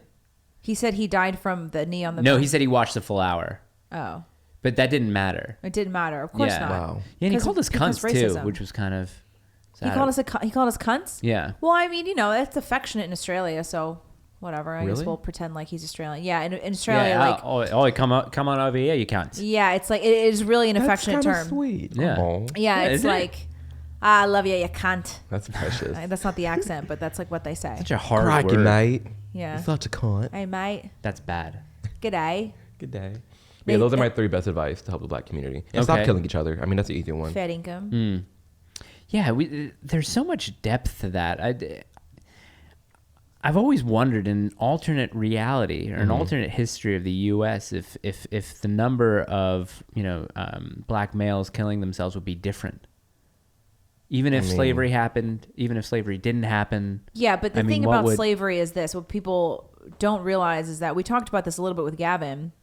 Before the Great Society Act was passed, Black families were outpacing white families in terms of economic growth. Right. They were crushing it. They had very similar unemployment rates. They had very So what do similar you think marriage. changed it? And let's even forget the Civil Rights Act, Great Society. What do you think changed it? Do you think media changed it? Do you think popular culture changed it? Do you think technology changed it? Like, what changed it? Or was it just purely incentivizing the Black mother to disregard the Black father? I think that was the start of it. Yeah? Yeah, and then I think, because here's the thing about culture is that you look at the 90s, when you see Black families in culture, they were like strong nuclear families. If you think about the shows like Fresh Prince of Bel-Air. Cosby. Right. I mean, yeah, but back then, but yeah. the show, itself. Family Matters was the other one. Strong Black families. It's not like culture, it's not like culture was that way in the 60s and 70s and 80s as it is now. Right. You know what I mean? Like it was much different in the 90s and then started to change in the early 2000s. So that's why, I mean, I'm sure that there are other factors, but I do think that the Great Society Act and just the rollout, the huge rollout of government welfare programs is one of the first triggers that really changed the Black communities, because they were crushing it economically before. So that's why people, they're not doing well now because of slavery. No, it doesn't make any sense, because back when Black families were outpacing white families in terms of economic growth, they were actually after slavery. They were actually experiencing true systemic racism. Yeah. Right. This was before the civil rights era. So they were actually facing true systemic racism, and they were still doing really, really well because they had a strong nuclear family. And now you expect Black women to want to get rid of a $500 a month gift card, basically for free groceries, lowered rent, and all these free healthcare, all these things that they're getting for being single. Well, it's weird. One of my favorite conspiracies is you talk about these shows in the 90s, and then you also look at hip hop from the late 80s to the early 90s. You had sort of like a Black Power movement within hip hop, like groups like Public Enemy, specifically Public Enemy. So you had them on one side sending out this message to the Black community about, Black Power. Not necessarily Black separatists, but the whole fight to power, fight the power, proud to be Black. So this conspiracy theory is that the CIA basically started gangsta rap music. They went to the labels and they said, we have a way for you guys to make a lot of money. We don't want proud Black people in the United States. So there are these groups that promote gang violence within the lyrics and a culture of, robbing people, making money, selling drugs. We're going to go ahead and lift these people up more. So what happened with, groups like NWA, Snoop Dogg, Tupac, like Public Enemy kind of fell off at that point. Like you didn't really hear too much about Public Enemy. You didn't hear too much about Eric B. Rakim. I mean, you did if you were in New York, but gangsta rap took over the country, and that was the conspiracy. I've heard that before. CIA, there's a video on that, and there's I don't know which rapper, but he talked about going to a meeting, and he heard that being I think discussed. It was Ice-T. Was it Ice-T? I think it was. I've heard this before, and I mean, it would make sense. Because now you have hey, listen, music, they're selling crack. Awful. They're selling crack to fund the Contras. I mean, that's just facts. I've never heard that conspiracy theory. Really? About the gangster rap one? That's interesting. It's a good one. You should look into it, Gina. Okay. How about this? Do you think woke people really believe in their ideology, or are they putting on a show? Yes. Great question. I believe that. They are. 100% they believe it. I was there. Wait, putting on a show, or they believe it? That they believe it. Oh, yeah. I was there. I mean, again, early 2017, I was in the streets of BLM. Like, crying. Like, it was real. You can ask anyone. I was the most flinchiest person ever. Still a little bit. But I had most crippling anxiety, scared of police, in the streets crying, thinking that, I hated being Black in America, that I had an X on my back. And I was like, oh my gosh, I'm Black and I'm gay. Like, I'm just going to... I used to be like this. So you legitimately thought that you were going to get killed by police at some point in your life? That's why I have some type of grace for these people in the streets, because I was in the streets and I was able to be redeemed and saved from that mindset. And I think there's people out there that they just need to watch that one Candace Owens video, or they need to just hear this podcast. They just need to have that nudge. Because right now, all they're getting is what CNN and Twitter is telling them and trapping them in their social media bubble that's pushing these ideas more and more on them. And so there's a lot of people, I really believe them. Like, when I see the tears and the crying and the yelling and the screaming, I believe that is real. Here's the question. Are we putting on a show? Yeah. I mean, Well, literally and figuratively, are we putting on a show? Do we believe in our ideology? we have the facts. So, I believe it. Yeah. Yeah. That's I what's- believe it. That's what sets us apart is that, Well, that's what I'm saying. The other side could say the exact same thing about us. Yeah, But but they they can't. think that we don't believe what we're saying. They actually believe that we don't believe what we're saying. You know what I Yeah. mean? They think that we're just saying these things to be contrarian and Right. to because we're grifting. Most of the time. I'm That's not what they think. grifting, but I feel I that am. there Grifters- needs- grifter season. Grifters gotta grift. Yeah. I totally make money Yeah. off the Instagram. Yeah, I make a lot of money doing this. Yeah, I think they really we make no believe money that. doing this. Yeah, I make zero money. I think we make negative money. Right. Yeah. No. Look at our sheets. What is your opinion on the new Supreme Court nominee? I hear that she's really qualified. Yeah. And if that's the case, What's then her cool. name again? Starts with a K. Okay, hold on. Kadeja? Kanisha. No. Keisha Brown. Keisha? New- Keisha? Keisha. Have you seen that? It was like one of the early popular YouTube videos. Are you The gonna top do it? 50 black names. Oh, wait, no, I've seen It's like these two Hispanic kids. This is like from in the Ketanji. like 06. Ketanji, and already the who's the redheaded Jen Paskey Yeah. fucked up her name. Really? Because someone tweeted out, "Can't wait for all the Republicans to mispronounce this woman's name," and then Jen Paskey Oh, dear. spells it wrong. I truly hate that woman. I think it's... Well, even if she's qualified, Joe Biden said the only reason that Exactly. he's picking her is because Yeah. she's black. If she's qualified for that, if Joe Biden had not mentioned that he only wants to hire a black woman, and then this was a nominee, I think it'd just be fine. See, Like, this is sure. this is horseshoe theory.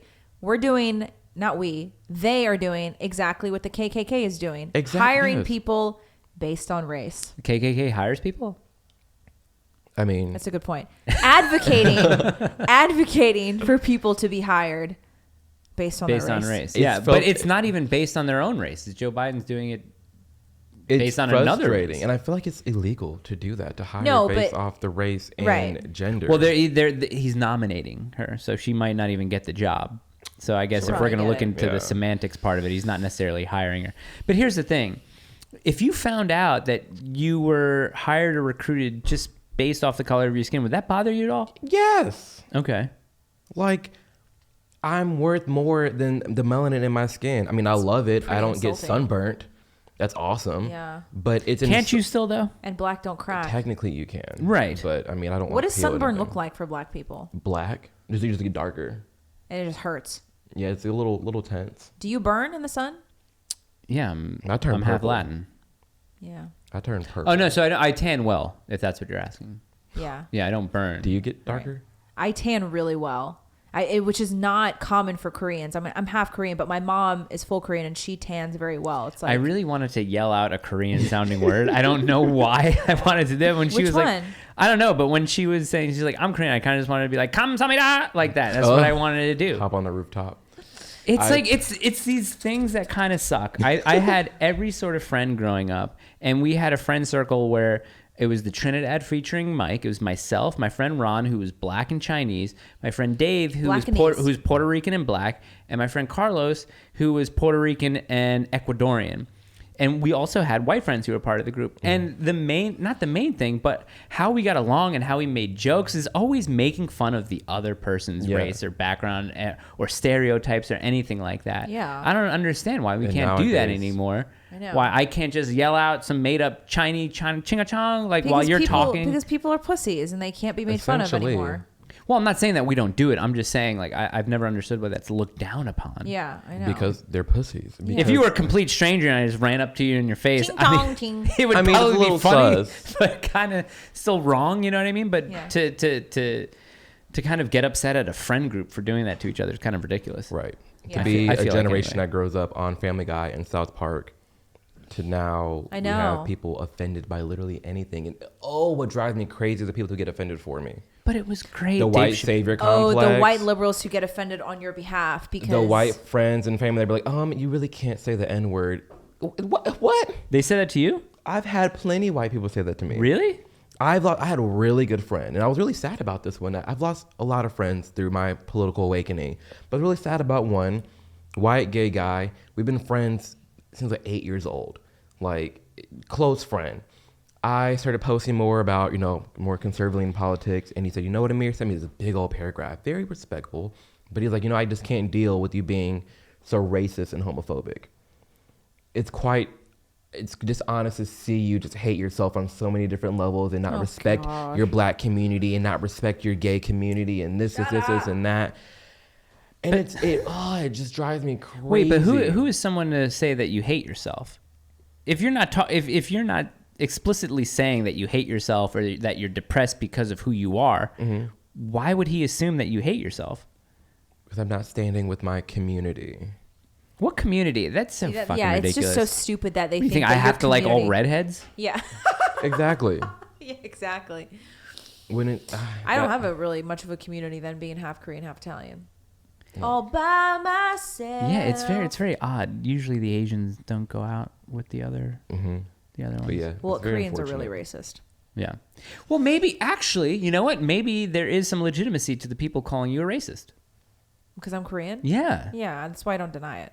I mean, there's a whole stop Asian hate, and then you look at who's committing the Asian hate, and it's like, oh god, one of those YouTube comments that someone said is like, can't believe you had Gavin on. He was openly calling for black men to throw Asians downstairs, and I'm just like, you guys, you're not watching the show. You would have seen that this is. Somebody said that? Yes. People are so dumb, honestly. I don't understand it. I also retarded. It's very weird being in front of a camera now and having a show and realizing that people are doing the same thing that I used to do. Like, look, this is stupid. Look at this stupid shit. I used to comment that type of stuff. I don't do that anymore. I comment like stuff like that? Oh, yeah. Just because with the world at your fingertips, you feel like you have the power to say whatever you want without any sort of retribution at all. Keyboard warriors. Yeah. Not necessarily a keyboard Twitter warrior, but just going and commenting like, oh, this is fucking cringe. Or, I have a thing with photography, what do they call them? Influencers, especially ones who make these really weird cringe reels, where I would just go on and be like, this is fucking cringe, dude. It's not even good. It's just cringe. Like all the boys that are like. Yeah, e-boys. Yeah, things like that. But can't. It's like in the photography world. And then I realized, like, whoa, after this show, I understand. I'm not doing that anymore. Because it's very weird. Just people like... Clearly, who aren't watching the show, they maybe see like a minute of it, a minute or two of it, and I just form this really weird opinion straight off the bat. But then people are telling us how to conduct our show. Oh, yeah. It'll come in waves. And it'll be like, you'll get really strong criticism on like your graphics or your video editing. And someone said, make the graphics pop more. I said, okay, give me money to do that. Or do it for me, then present. That's how I got my assistant. Yeah. He was like, hey, I have some recommendations for you. Check out this Google Drive link. And I clicked it, and he completely like... did all the recommendations that he was going to type in a comment. Oh, really? Like, oh, you're hired. Nice. Yeah. Oh, wow. Yeah, we haven't had that yet. Carly was mentioning, she was like, do you realize there are people whose jobs, they're community managers. They just interact with the comments on people's stuff. Yeah. I said, really? She's like, yeah, you guys at some point should get that so you just don't have to deal with it. They do that. Yeah, but what would you do with your free time? I probably read more. Oh. I mean, I'm not saying that I run it, but I'm very involved in engaging with people. Someone said that this is really pathetic that you're on here engaging with the comments. It looks really desperate. Like, dude, I'm sorry. We have 2,000 subscribers on YouTube. Yeah, but that's like good for the algorithm. That's how retarded they well, are. Yeah, they don't exactly. That. Also, I like to interact with people who are legitimately having a good time with the product and our show. And I like to find out who these people are. Yeah. One of my favorite things to do is like late at night, I'll scroll in my little request section and I'll like respond to a few people and it makes your entire day. And I'm like, oh, I know. I can't believe how many people were like, oh, I can't believe you responded to me. Yes, and, it's like and I'm like, I'm a human being. I'm you're DMing me. Yeah, like, you're DMing me. Yeah. Yeah, the blocking feature has been a new sort of friend of mine. I love muting. I'm sorry. Like, muting's good too. Oh, wait, when you my favorite feature is on Instagram, restrict. Ooh. Do you know what restrict is? I still don't get what that works. So they can still comment and they can see. It's the best, Mike. But only they can see it. So they don't know that you've restricted them. So they keep leaving like I have a whole group of restricted people on my Instagram. They comment on every single post and they comment the dumbest shit. So wait. Okay, so when you restrict someone, let's say I make a post. Right. Someone's just commenting brainless shit. I hit restrict. they still see the posts in full with their comments on it. But no one else sees their No one comments. else can see. Oh, their but comments. no one else see their comments. Can I see their comments too? If you select it. sometimes you can go down and there's like view hidden comments. Oh, right, and then right. you can see the hidden comments are kind of grayed out, and then you can either approve. But that person doesn't realize that. That person I has always no recommend idea. restrict over blocking, because when you block someone, it only gets worse, because they're the little bots. Yes. They're like, oh, I can't access this account. That means they blocked me. Let's hit them more with these 10 other accounts. Exactly. But when you restrict them, Exactly. the AI, the bot or whatever they're using is just, oh, I'm still have access to their account, Right. when in reality, only they can see And they this have no yelling. idea. And they're not paying attention to me anymore. They have no idea. And so it's like when you restrict someone, it's more heartbreaking for them, because the reason that they're trolling you is because they want a response, and blocking them is a response. Yeah, But a when they big one. continuously comment, and they see that you're not responding, it's like it's hurtful to them. I feel like I have a very... Same for Hide Story. Hide Story is pretty cool too. Hide stories are a really good one. I like that one. I do. Especially, people that I know. I can't deal with it. Yeah. But I think I have a very short window left of caring, because I'm approaching 40. I'm saying, like, You as can't care. a 40-year-old dude, like, I shouldn't When's your care. birthday, Mike? I'm not saying. But as a Wait, 40-year-old... pause. I'll find I missed out. that. I'm gonna text like 40? Carly. Yeah. Like you'll be 40? In a couple of years. Like, I in know a he looks literal good for his couple of age, years. right? Yeah. I mean, Yeah. I thought you were like. So Gavin and I went 28. down to we went to downtown Nashville, and we were on the Strip. We were on Broadway. Lived here 2.5 years. I think I went to the Bridgestone Arena once or twice, maybe. Avoid downtown at all costs. That's what I do. I just like going to Times Square. If you're from New York, you just kind of get through it as quickly as possible. If you can avoid it, you can avoid it. And we we went into Robert's Western World, which is probably the best and oldest honky tonk that exists on the Strip. What the fuck was the point of this story? What was the point of the story? You're almost 40. Yeah. Oh yeah. So we're outside, and the guy recognizes Gavin, and he says, Gavin, come on in, because you're ID, to me. And I was like, you let him in, but not me? Right. Like. So I give him my ID, and he goes, oh, I didn't expect that. I was like, what did you expect? He was like, I was expecting like 96, 97. I was like, God damn. Yeah. Wow. Yeah. 96, 97. So I guess I don't look 37. I thought it was like 92 You definitely for don't. I mean, yeah, you definitely don't look 97 years old. No, I'm just kidding. no, I hope not. Actually, let me get one of these cookies right now. Actually, there's going back to people commenting. There's something that Joe Rogan said about Tucker Carlson that I think is very interesting. So he said that Tucker Carlson is somebody who never ever reads comments or anything what people write about him online. And Joe Rogan says that that's one of the reasons why Tucker, when you watch Tucker, he conducts himself with such a freedom. There's a freedom and a lack of inhibition around him because he never ever reads people's comments. So he just never consumes it. So he just doesn't care. He doesn't even know what people say about him. And Joe Rogan is the same thing. And like you can see that they have something in common to where like they're both uninhibited. He has to see something though. He has so many followers and he makes posts. You think he just I don't There's think a I don't difference think and he walks sees away? it. Yeah. I There's a think that difference between saying it and reading it. Yeah, I You can think a see lot it, of but- people at their level, they'll just post it and then be done with it. And I do think there's a freedom in that. I'm like trying not to read comments a lot because it just I kind of want to, especially for the show, because I want to see what people are looking for. especially when we're what this they're- young. Yeah, That's yeah, I think fair. so. When you're young, that doesn't make sense. I have to go through and heart everything, and then if I see a comment I want to respond to, I'll respond to it. But it's rare. But maybe like someone like my assistant will probably go in and like, hey, you should pin this comment. It's pretty cool, and I'll pin it. But right. So do you use an same way. assistant specifically for your social media? pretty much Wow. What is that like having that many followers? annoying. Really? Yeah, like it came Do out. you of, wish you had that many? I mean, There's has to be some advantages or the advantages of yeah. this meeting really cool people, having the connects that I have, getting the experiences that I do. It's really cool, but I would not.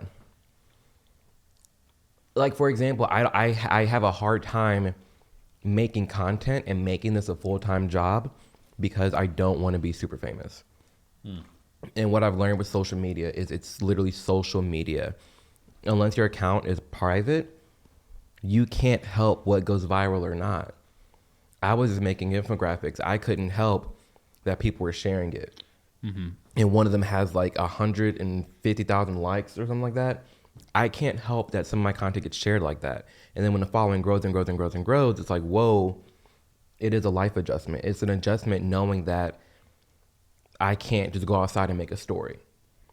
Because there's literally people in my comments taking screenshots like, oh my gosh, I see that street sign. You live on this street. Yeah. Like, I'd love to hang out with you.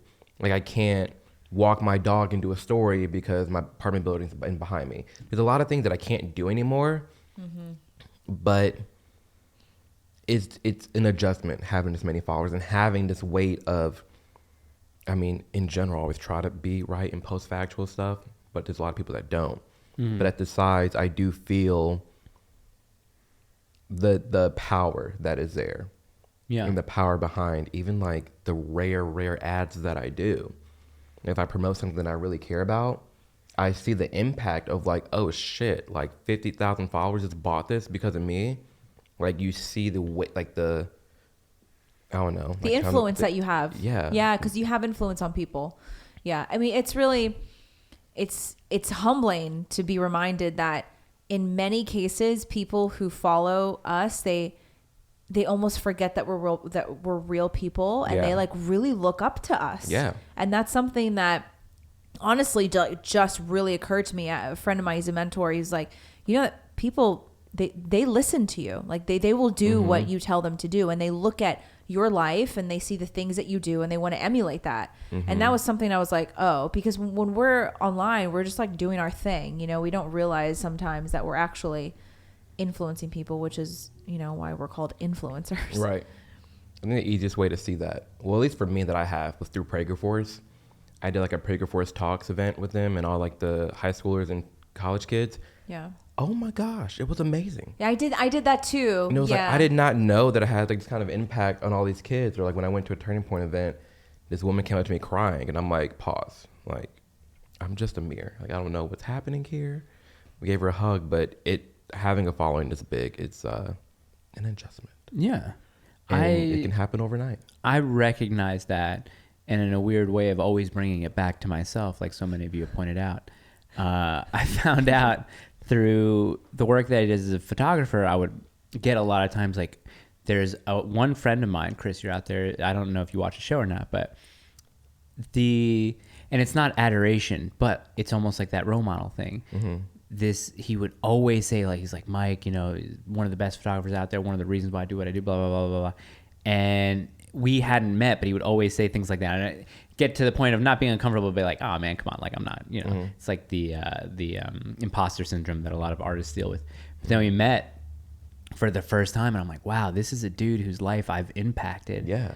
To the point where I didn't really understand it. And that seeing how you can make an actual difference in someone's life, it's a lot, not pressure, but it's a lot of sort of responsibility to make sure that you use that positivity and, you know, be able to push that. Because what you did, I saw a video of you, you tipped a waitress $500 at a Waffle House. I do it like probably like once or twice a quarter. And I was doing a little bit more, but I'm trying to slow down because Biden and these taxes is getting a little crazy.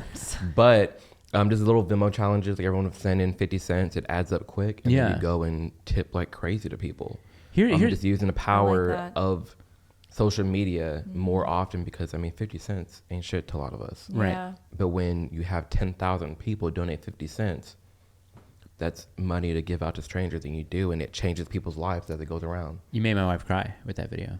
The Christmas one? Yeah. Oh. Do you feel that things like that, I guess you have to do it just because it adds legitimacy to your followers and they know that, you know, it's being done with the money. But do you ever feel like, God, I wish I didn't have to do this on camera? Yeah, that's why I try to do it really rarely now. Yeah. Because it does take away from the moment a little bit when it is being recorded. And then when you're trying to hide the camera, it's a little even more shady. Like the camera was hidden. Right. And then afterwards, I'm like, oh, hey, I recorded that. Is that fine? Yada, yada, yada. There's another creator that does it, and he has a hidden camera. And it's really wild on how he does it.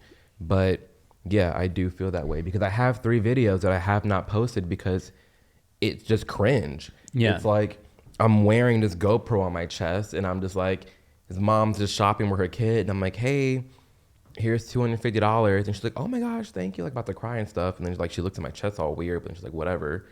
And like I just I mean it's a hit or miss. It's weird, right? It's these things that you see, especially nowadays, with the grief porn that people put out. The who? Yeah. Grief porn.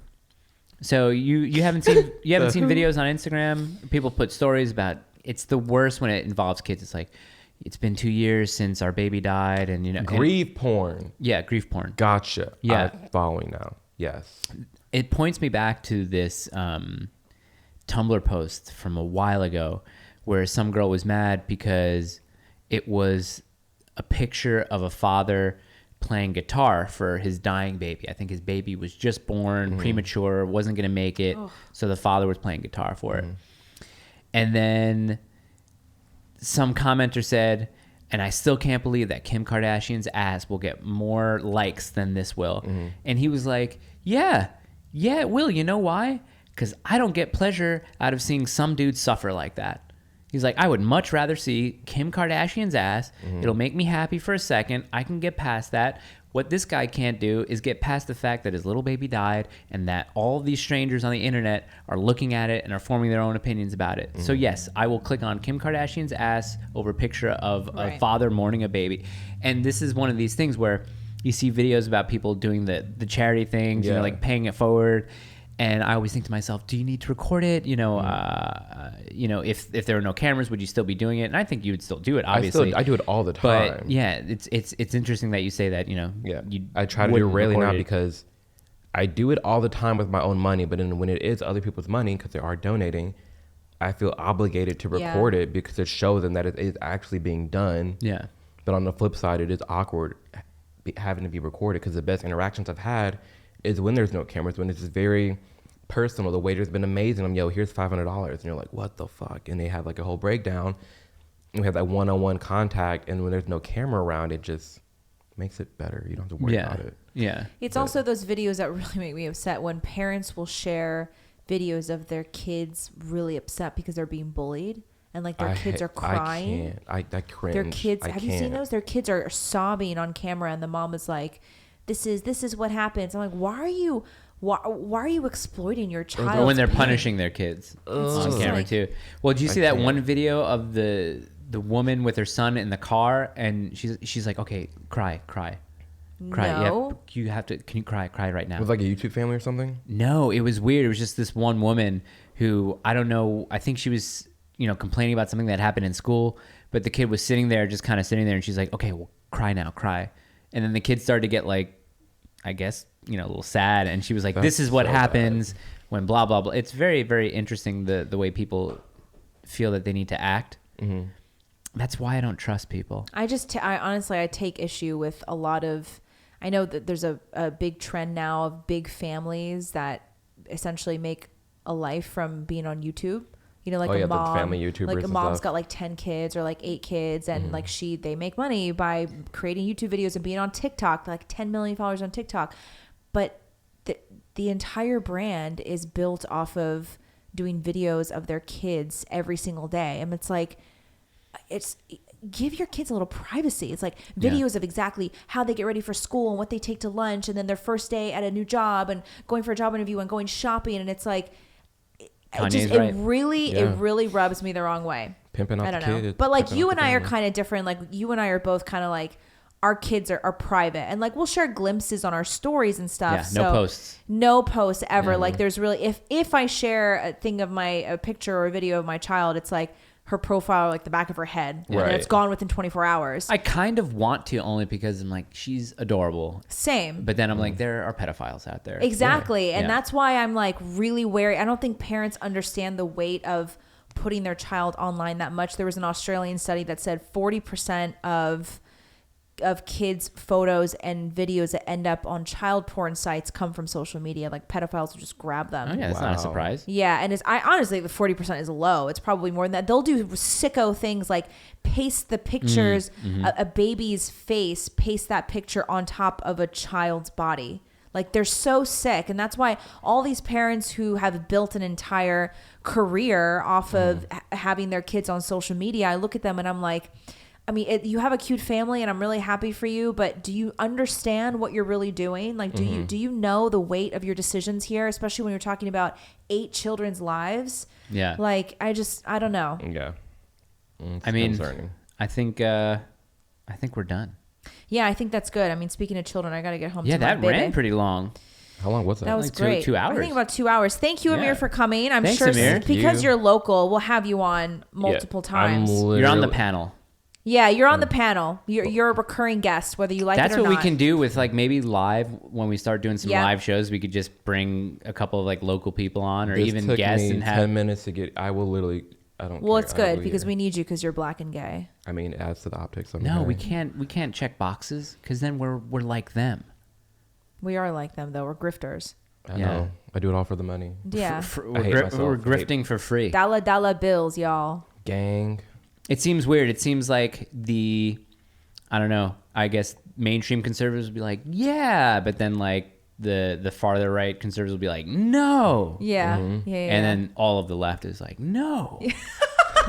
So I'm happy to be with a quarter. I don't know where Pretty we much. fall, but Y'all yeah. are a cool group. This is a lot of fun. Yeah, Yeah. thanks, for having Amir. me. Thanks for coming on. We appreciate it. Thank you. for Next sure. time we'll have more cookies and water. Bye, everybody. Bye.